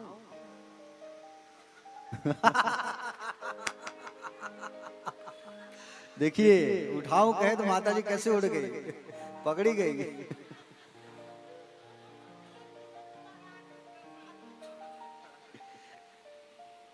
मत खाया कर दाई, कभी खाना नहीं चाहिए है ये सब चीज। देखो, जीवों की हत्या करके हम खाते हैं तो जीव जो है क्या करते हैं? हमारी प्रतीक्षा करते हैं कि कब ऊपर आए तो हम उनसे बदला लेवे।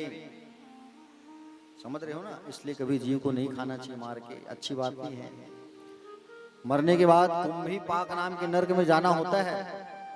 वहां बड़ी सी कढ़ाई होती है और उस कढ़ाई पर हमको डुबो दिया जाता है गरम गरम खौलते तेल में, है कि नहीं? हाँ, इसलिए कभी मत खाना। भगवान का अवतार है, मत्स्य अवतार हुआ है, कूर्म अवतार, वाराह अवतार, नरसिंह अवतार, वामन अवतार। कब हुआ? सतयुग। और उस समय के राजा कौन थे? हिरण्यकश्यप, बाणासुर, प्रहलाद और बलि। ठीक है? उस समय का जो तीर्थ था वो कौन था? पुष्कर। इसके बाद त्रेता युग आया। त्रेता युग की आयु कितनी हो गई? 17,28,000 कलयुग का था, बोले सतयुग का था, है ना? और 17,28,000 था, उसमें से 5 लाख 5 कम हो गया, 12,96,000। ठीक है? कितना हुआ? 12,96,000 आयु था किसका?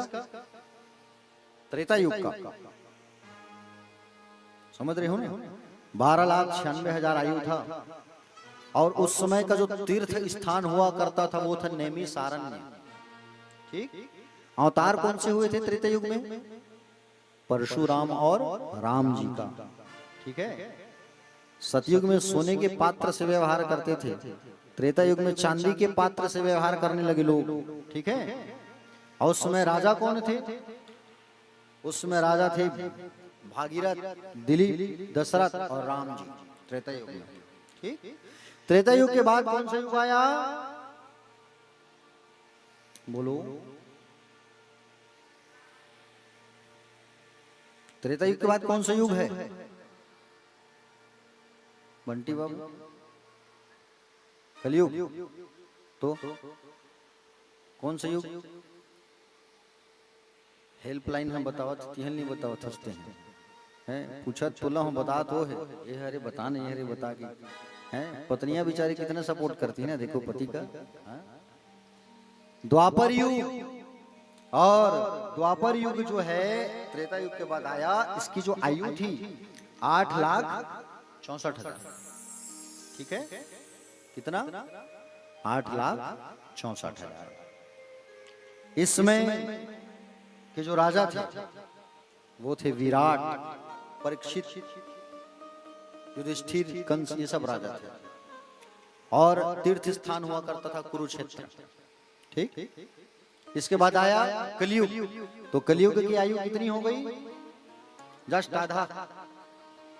8,64,000 का आधा करो, कितना होगा? कितना होगा? अब मुंह को ऐसा ऐसा करोगे तो मैं थोड़ी समझूंगा। थोड़ा बोलोगे चिल्ला के तभी सुनूंगा मैं। 2-3 दिनों पंखा चल रहा है, महाराज जी देखेंगे तो सोचेंगे कम से कम बता तो रहे हैं ऐसा करके। तो जोर से बोलोगे तभी पीछे वाले सुनेंगे, अब मैं सुनूंगा। अब मुंह को ऐसा ऐसा करोगे कुछ खाए टाइप का तो मैं थोड़ी जानूंगा। बताओ कैसे कंजन मीडिया कुछ बोलोगे तुम तब तो।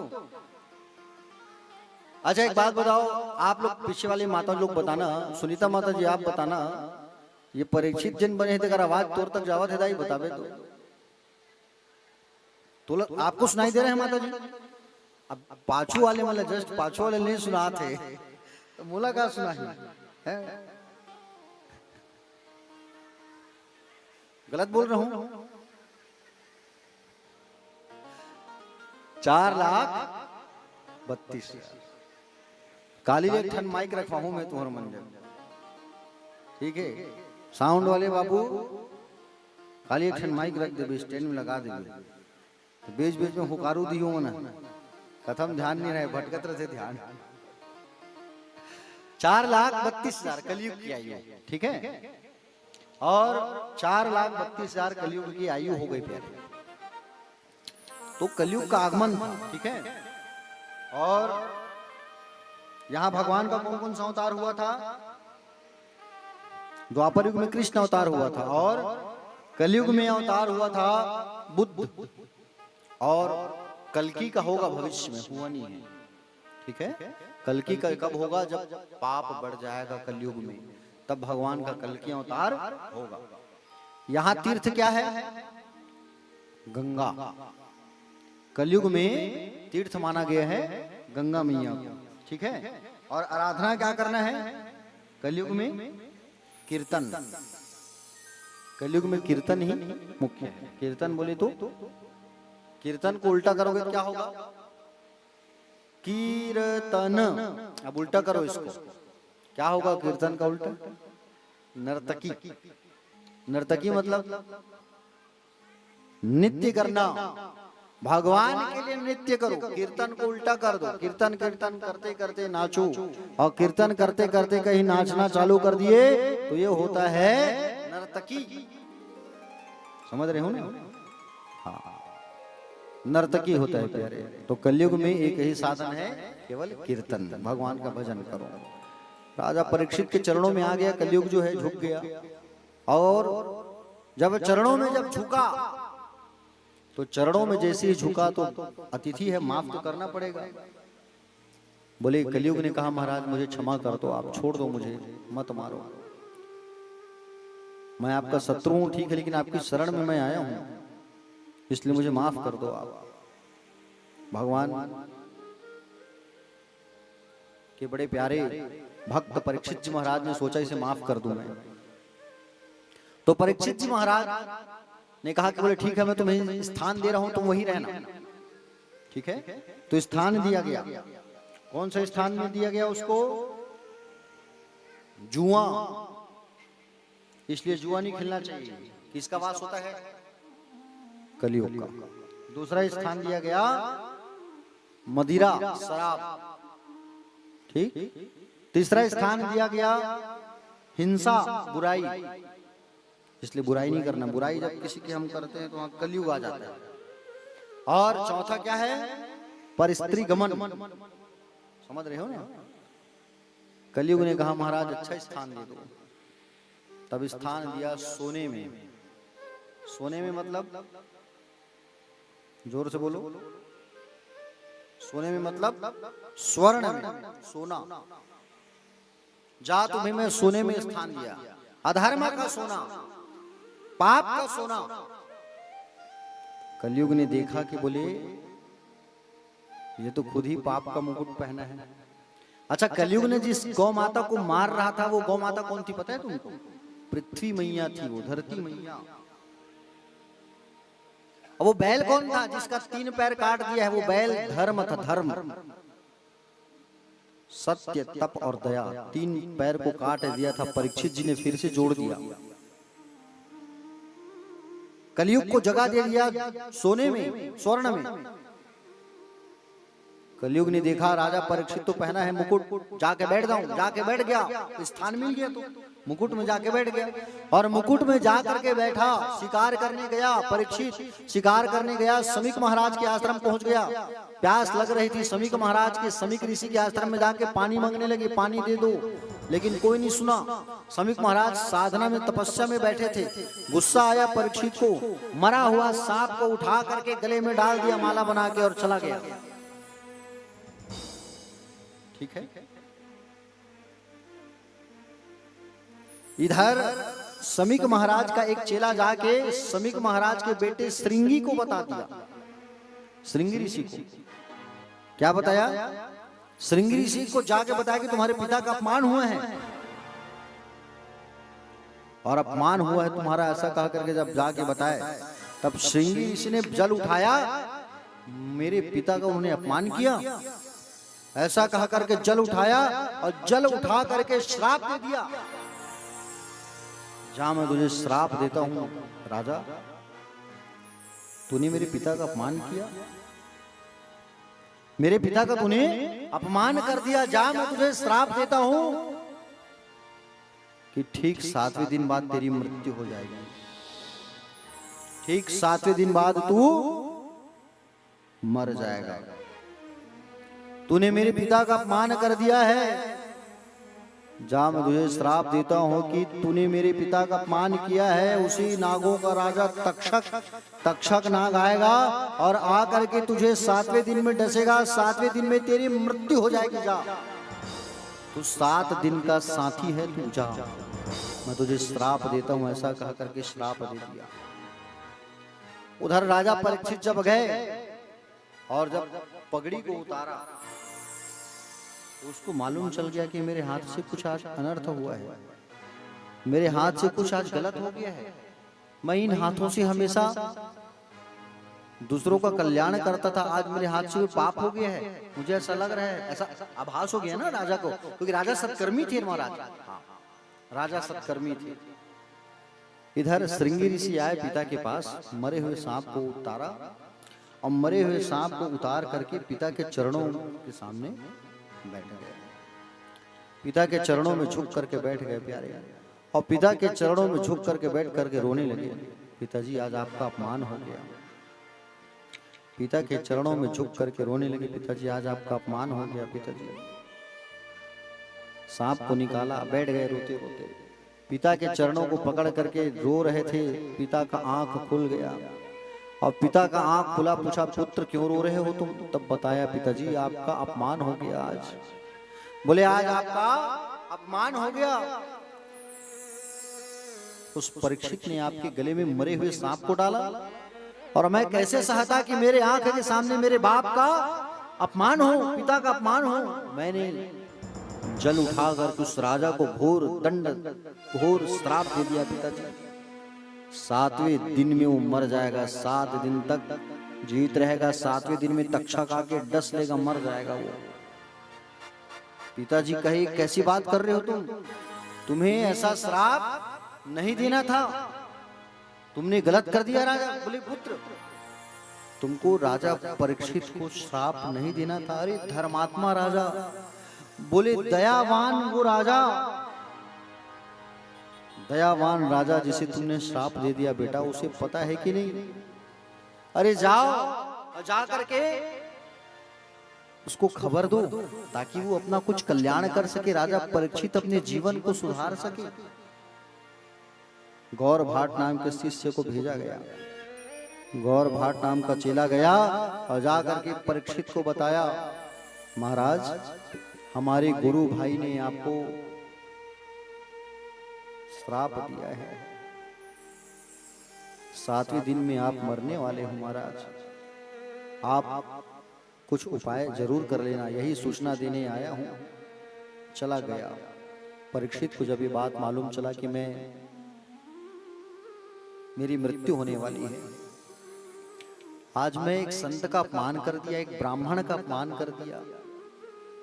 जिस ब्राह्मण की मैं पूजा करता था, जिस संत का मैं पूजा करता था, उस संत का आज मैंने अपमान कर दिया। मुझसे कितनी बड़ी भूल हो गई, गलती हो गई मुझसे। हे भगवान,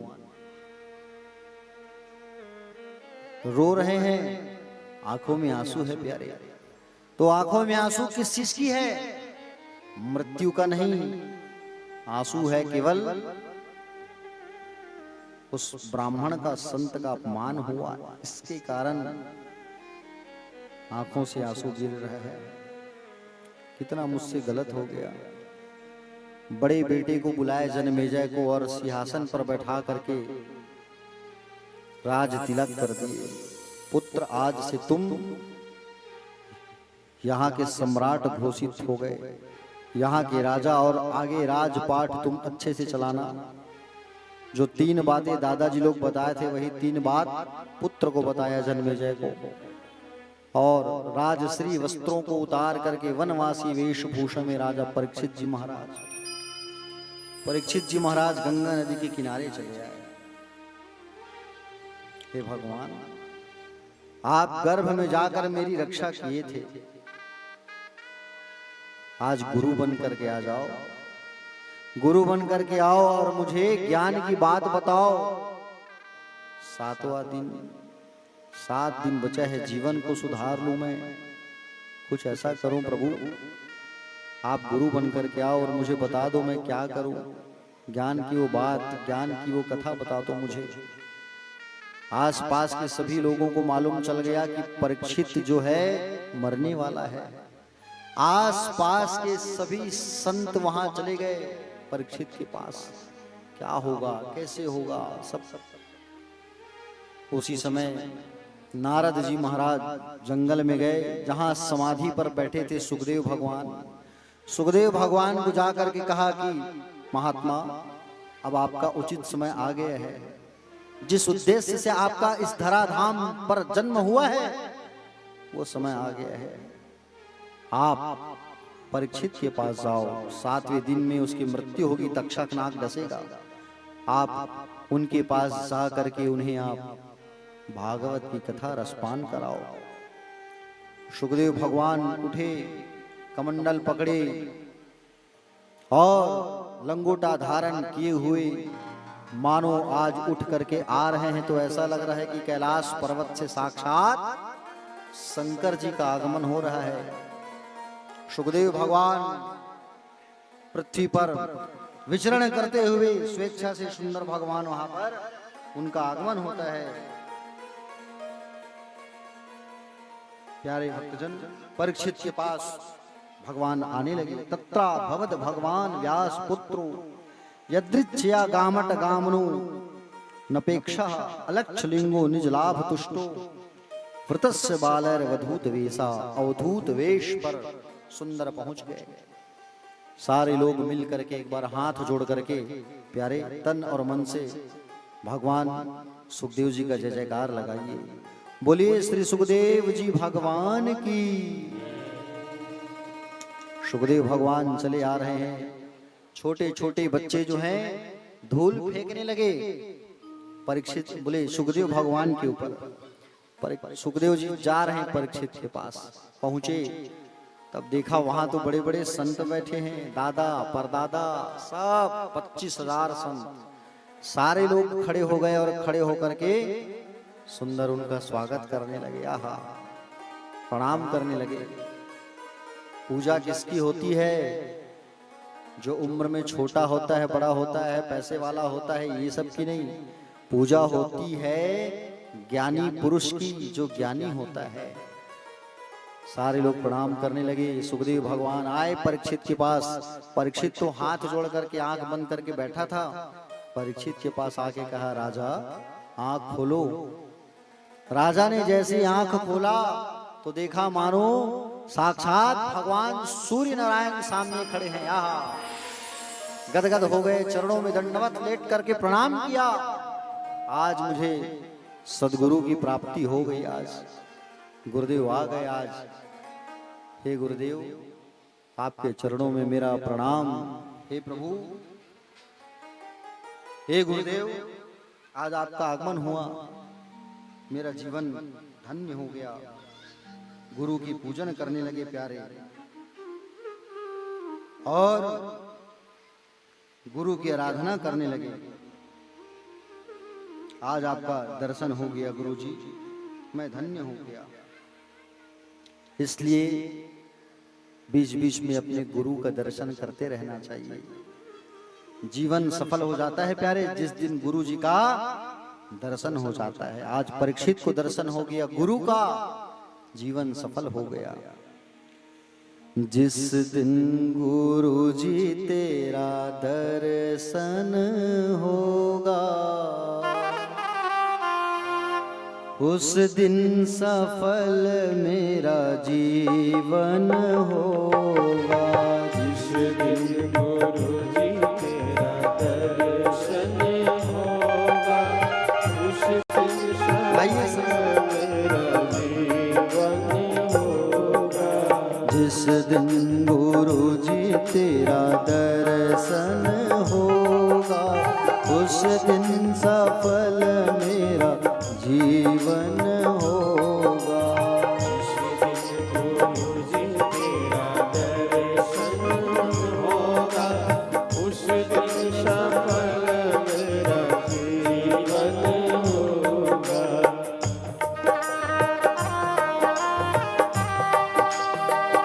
गुरुदेव भगवान की जय हो।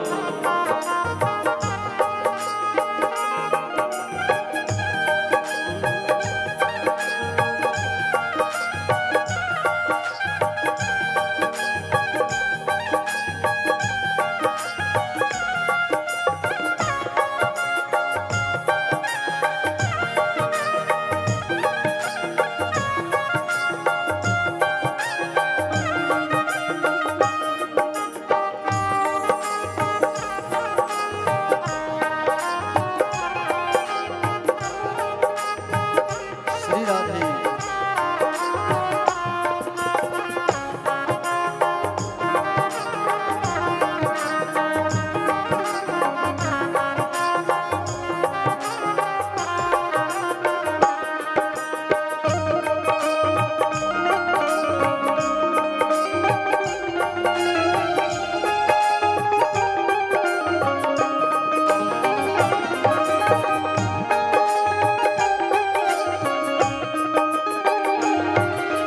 मेरे मन के मंदिर में मैं तुझको बिठाऊंगा।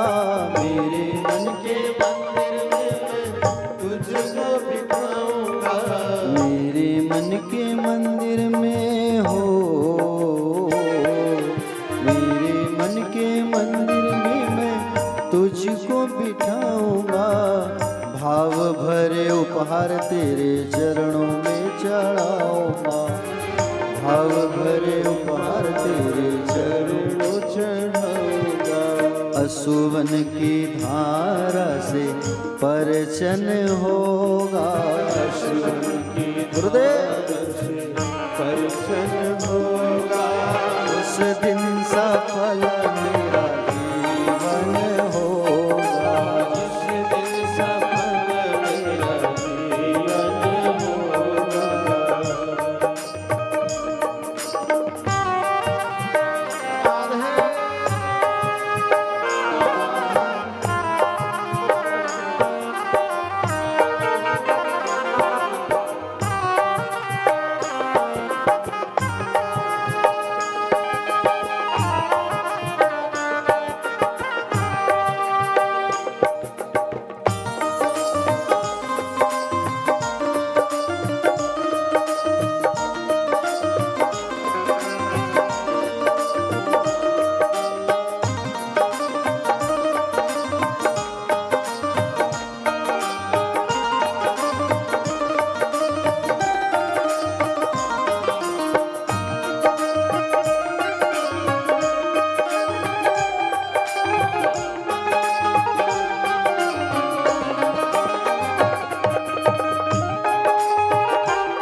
तेरा मेरा रिश्ता गुरुजी बहुत है पुराना, तेरा मेरा रिश्ता गुरुजी बहुत है पुराना।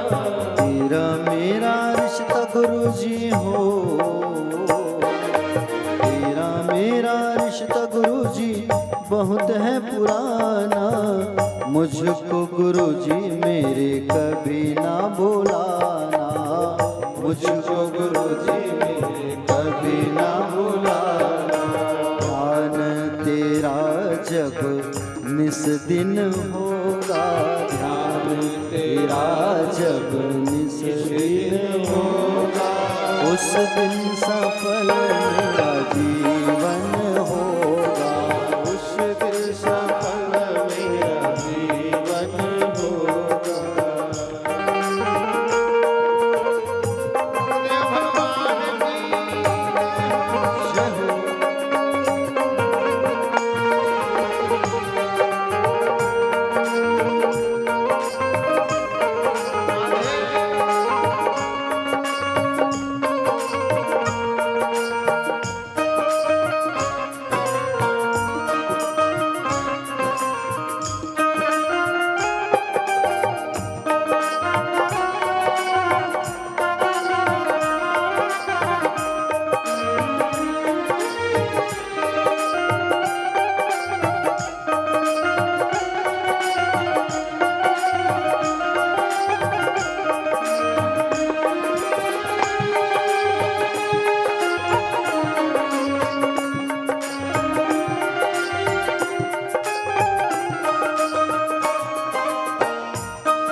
जैसा भी कहो गुरुजी वैसा ही मंजूर है, जैसा ही कहो गुरुजी वैसा ही मंजूर है। जैसा ही कहो गुरुजी हो, जैसा ही कहो गुरुजी वैसा ही मंजूर है। दृष्टि दया की मेरे पर वर भरपूर है, दृष्टि दया की मेरे पर वर भरपूर है। तेरी कृपा से मन दर्पण होगा, तेरी कृपा से मन दर्पण होगा, उस दिन सफल मेरा जीवन होगा, उस दिन सफल मेरा जीवन होगा। जिस दिन गुरुजी तेरो दर्शन होगा,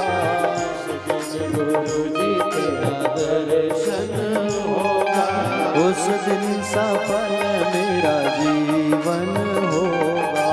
उस दिन सफल मेरा जीवन होगा। उस दिन सफल मेरा जीवन होगा। उस दिन सफल मेरा जीवन होगा। उस दिन सफल मेरा जीवन होगा। बोले अपने अपने पूज्य परम पूज्य गुरुदेव भगवान की जय। सतगुरुदेव भगवान की जय। तो परीक्षित जी महाराज के सामने भगवान गुरुदेव का आगमन हुआ, सुखदेव भगवान का।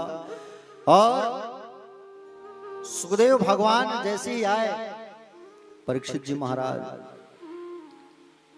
गदगद हो गए, पूजन करने लगे, परिक्रमा करने लगे, प्रशंसा करने लगे। बाकी संतों ने कहा, बोले आप परीक्षित जी महाराज, आप जो पूछना है पूछो, क्योंकि एक गाय को दूहने में जितना समय लगता है उतने समय तक ही एक स्थान में ठहरते हैं भगवान सुखदेव जी, बाकी नहीं ठहरते, चले जाएंगे। प्रभु से कहा, प्रभु मुझे श्राप लगा है, मैं मरने वाला हूं, क्या करूं मैं? सुखदेव भगवान ने कहा, राजा चिंता ना करो, 7 दिन है ना तुम्हारे पास, 7 दिन में हम तुम्हें सप्ताह विधि का पाठ पढ़ाएंगे, सप्ताह ज्ञान यज्ञ की तुम्हें ज्ञान देंगे, श्रीमद् भागवत का ज्ञान सुनाएंगे तुम्हें, जिससे तुम्हारी मुक्ति हो जाएगी। राजन चिंता मत करो, मुक्ति हो जाएगी तुम्हारी।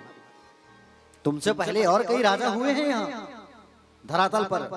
तुम्हारे पहले एक राजा थे जिसका नाम था खटवांग।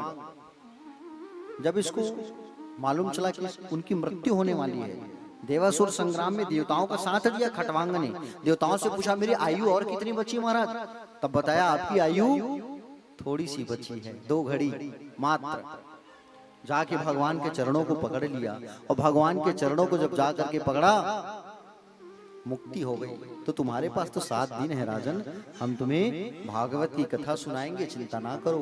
और सुंदर अब प्रारंभ हुआ भागवत की कथा। अब यहां से भगवान सुखदेव जी कथा सुनाना प्रारंभ करेंगे, राजा परीक्षित जी कथा सुनेंगे। तो प्यारे, बहुत ही गौरव का विषय है कि हमारे लीलाधर राके जी और श्रीमती कंचन राके, आज आप लोग परीक्षित के आसन पर बैठे हो। भाग्यवान को ऐसा मिलता है, जिनके भाग्य में होता है, हर किसी को ये भाग्य मौका नहीं मिलता। अभी आप लोग जो है किसी का प्रणाम मत करना, जो घर में मेहमान आएंगे ना, उनका पैर मत छूना, वो लोग आपका पैर छुएंगे, ठीक है? केवल पैर छुओ तो भगवान का, व्यास जी का, आचार्य, और किसी का नहीं। क्योंकि अभी आप लोग राजा और रानी हो, तो आप लोग जो है किसी का पैर मत छूना आप लोग, ठीक है? और जिस आसन में बैठे हो उसको बेटा उठा देना, किसी का पैर वैर ना लगे, ठीक है? चलो आज की वाणी को ही विश्राम करते हैं। ये सब मिलकर बड़े भाव से, प्रेम से भगवान की आरती करते हैं। खड़े हो जाइए, बोलो भागवत भगवान की।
आइए आरती जल्दी ले आइए।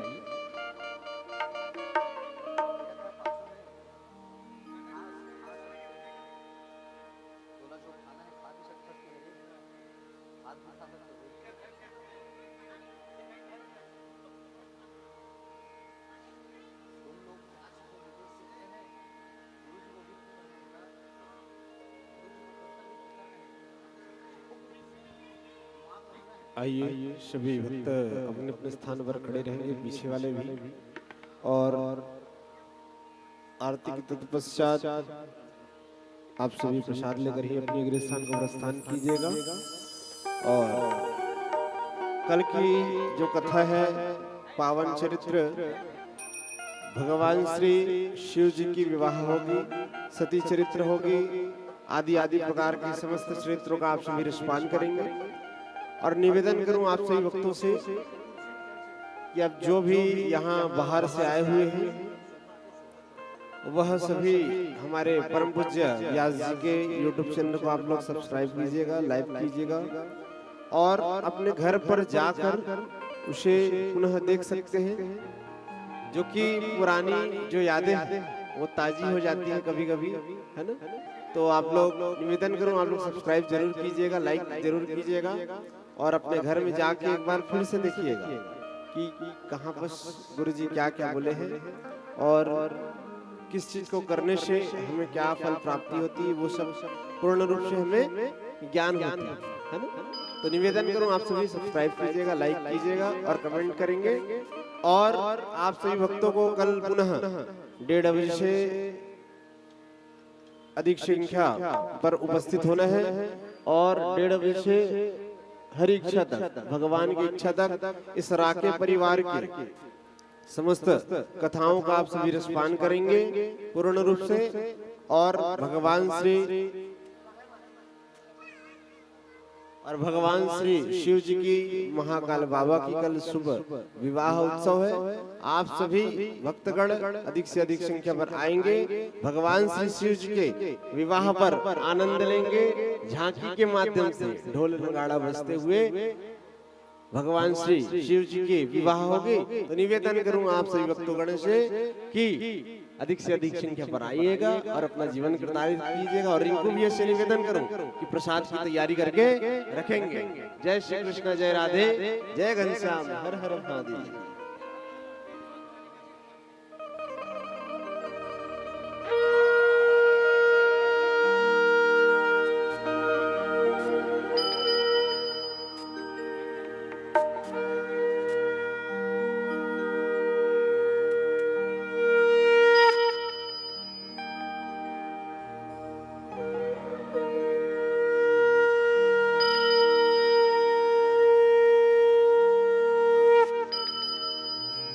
चंद्रमा मनसो जातश्चक्षु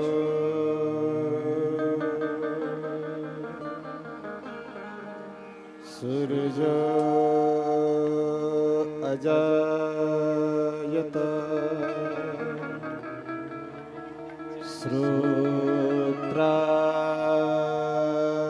श्रोत्राद्वायुष्य प्राणस्य मुख दग्निरजायत।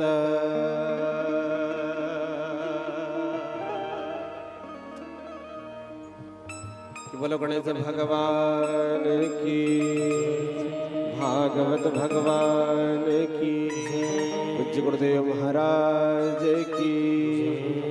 आइए आरती में सभी सम्मिलित होंगे, कपूर रख लीजिएगा आरती पर। आइए सामने आएंगे, यहीं से आरती कीजिएगा आप लोग, क्योंकि कैमरे में आते रहिएगा ध्यानपूर्वक।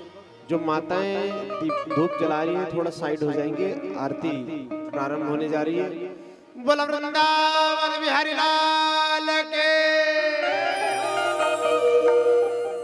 आइए आरती प्रारंभ करते हैं, सभी भक्त उपस्थित होंगे। किसी प्रकार की वार्तालाप न करें। श्रीमद् भागवत भगवान की है आरती, ओ आरती पापियों को पाप से है तारती। श्रीमद् भागवत भगवान की है आरती, हो आरती, पापियों को पाप से है तारती। श्रीमद् भागवत भगवान की है आरती, पापियों को पाप से है तारती। श्रीमद् भागवत भगवान की है आरती, हो आरती, पापियों को पाप से है तारती। बोले भागवत भगवान की जय हो।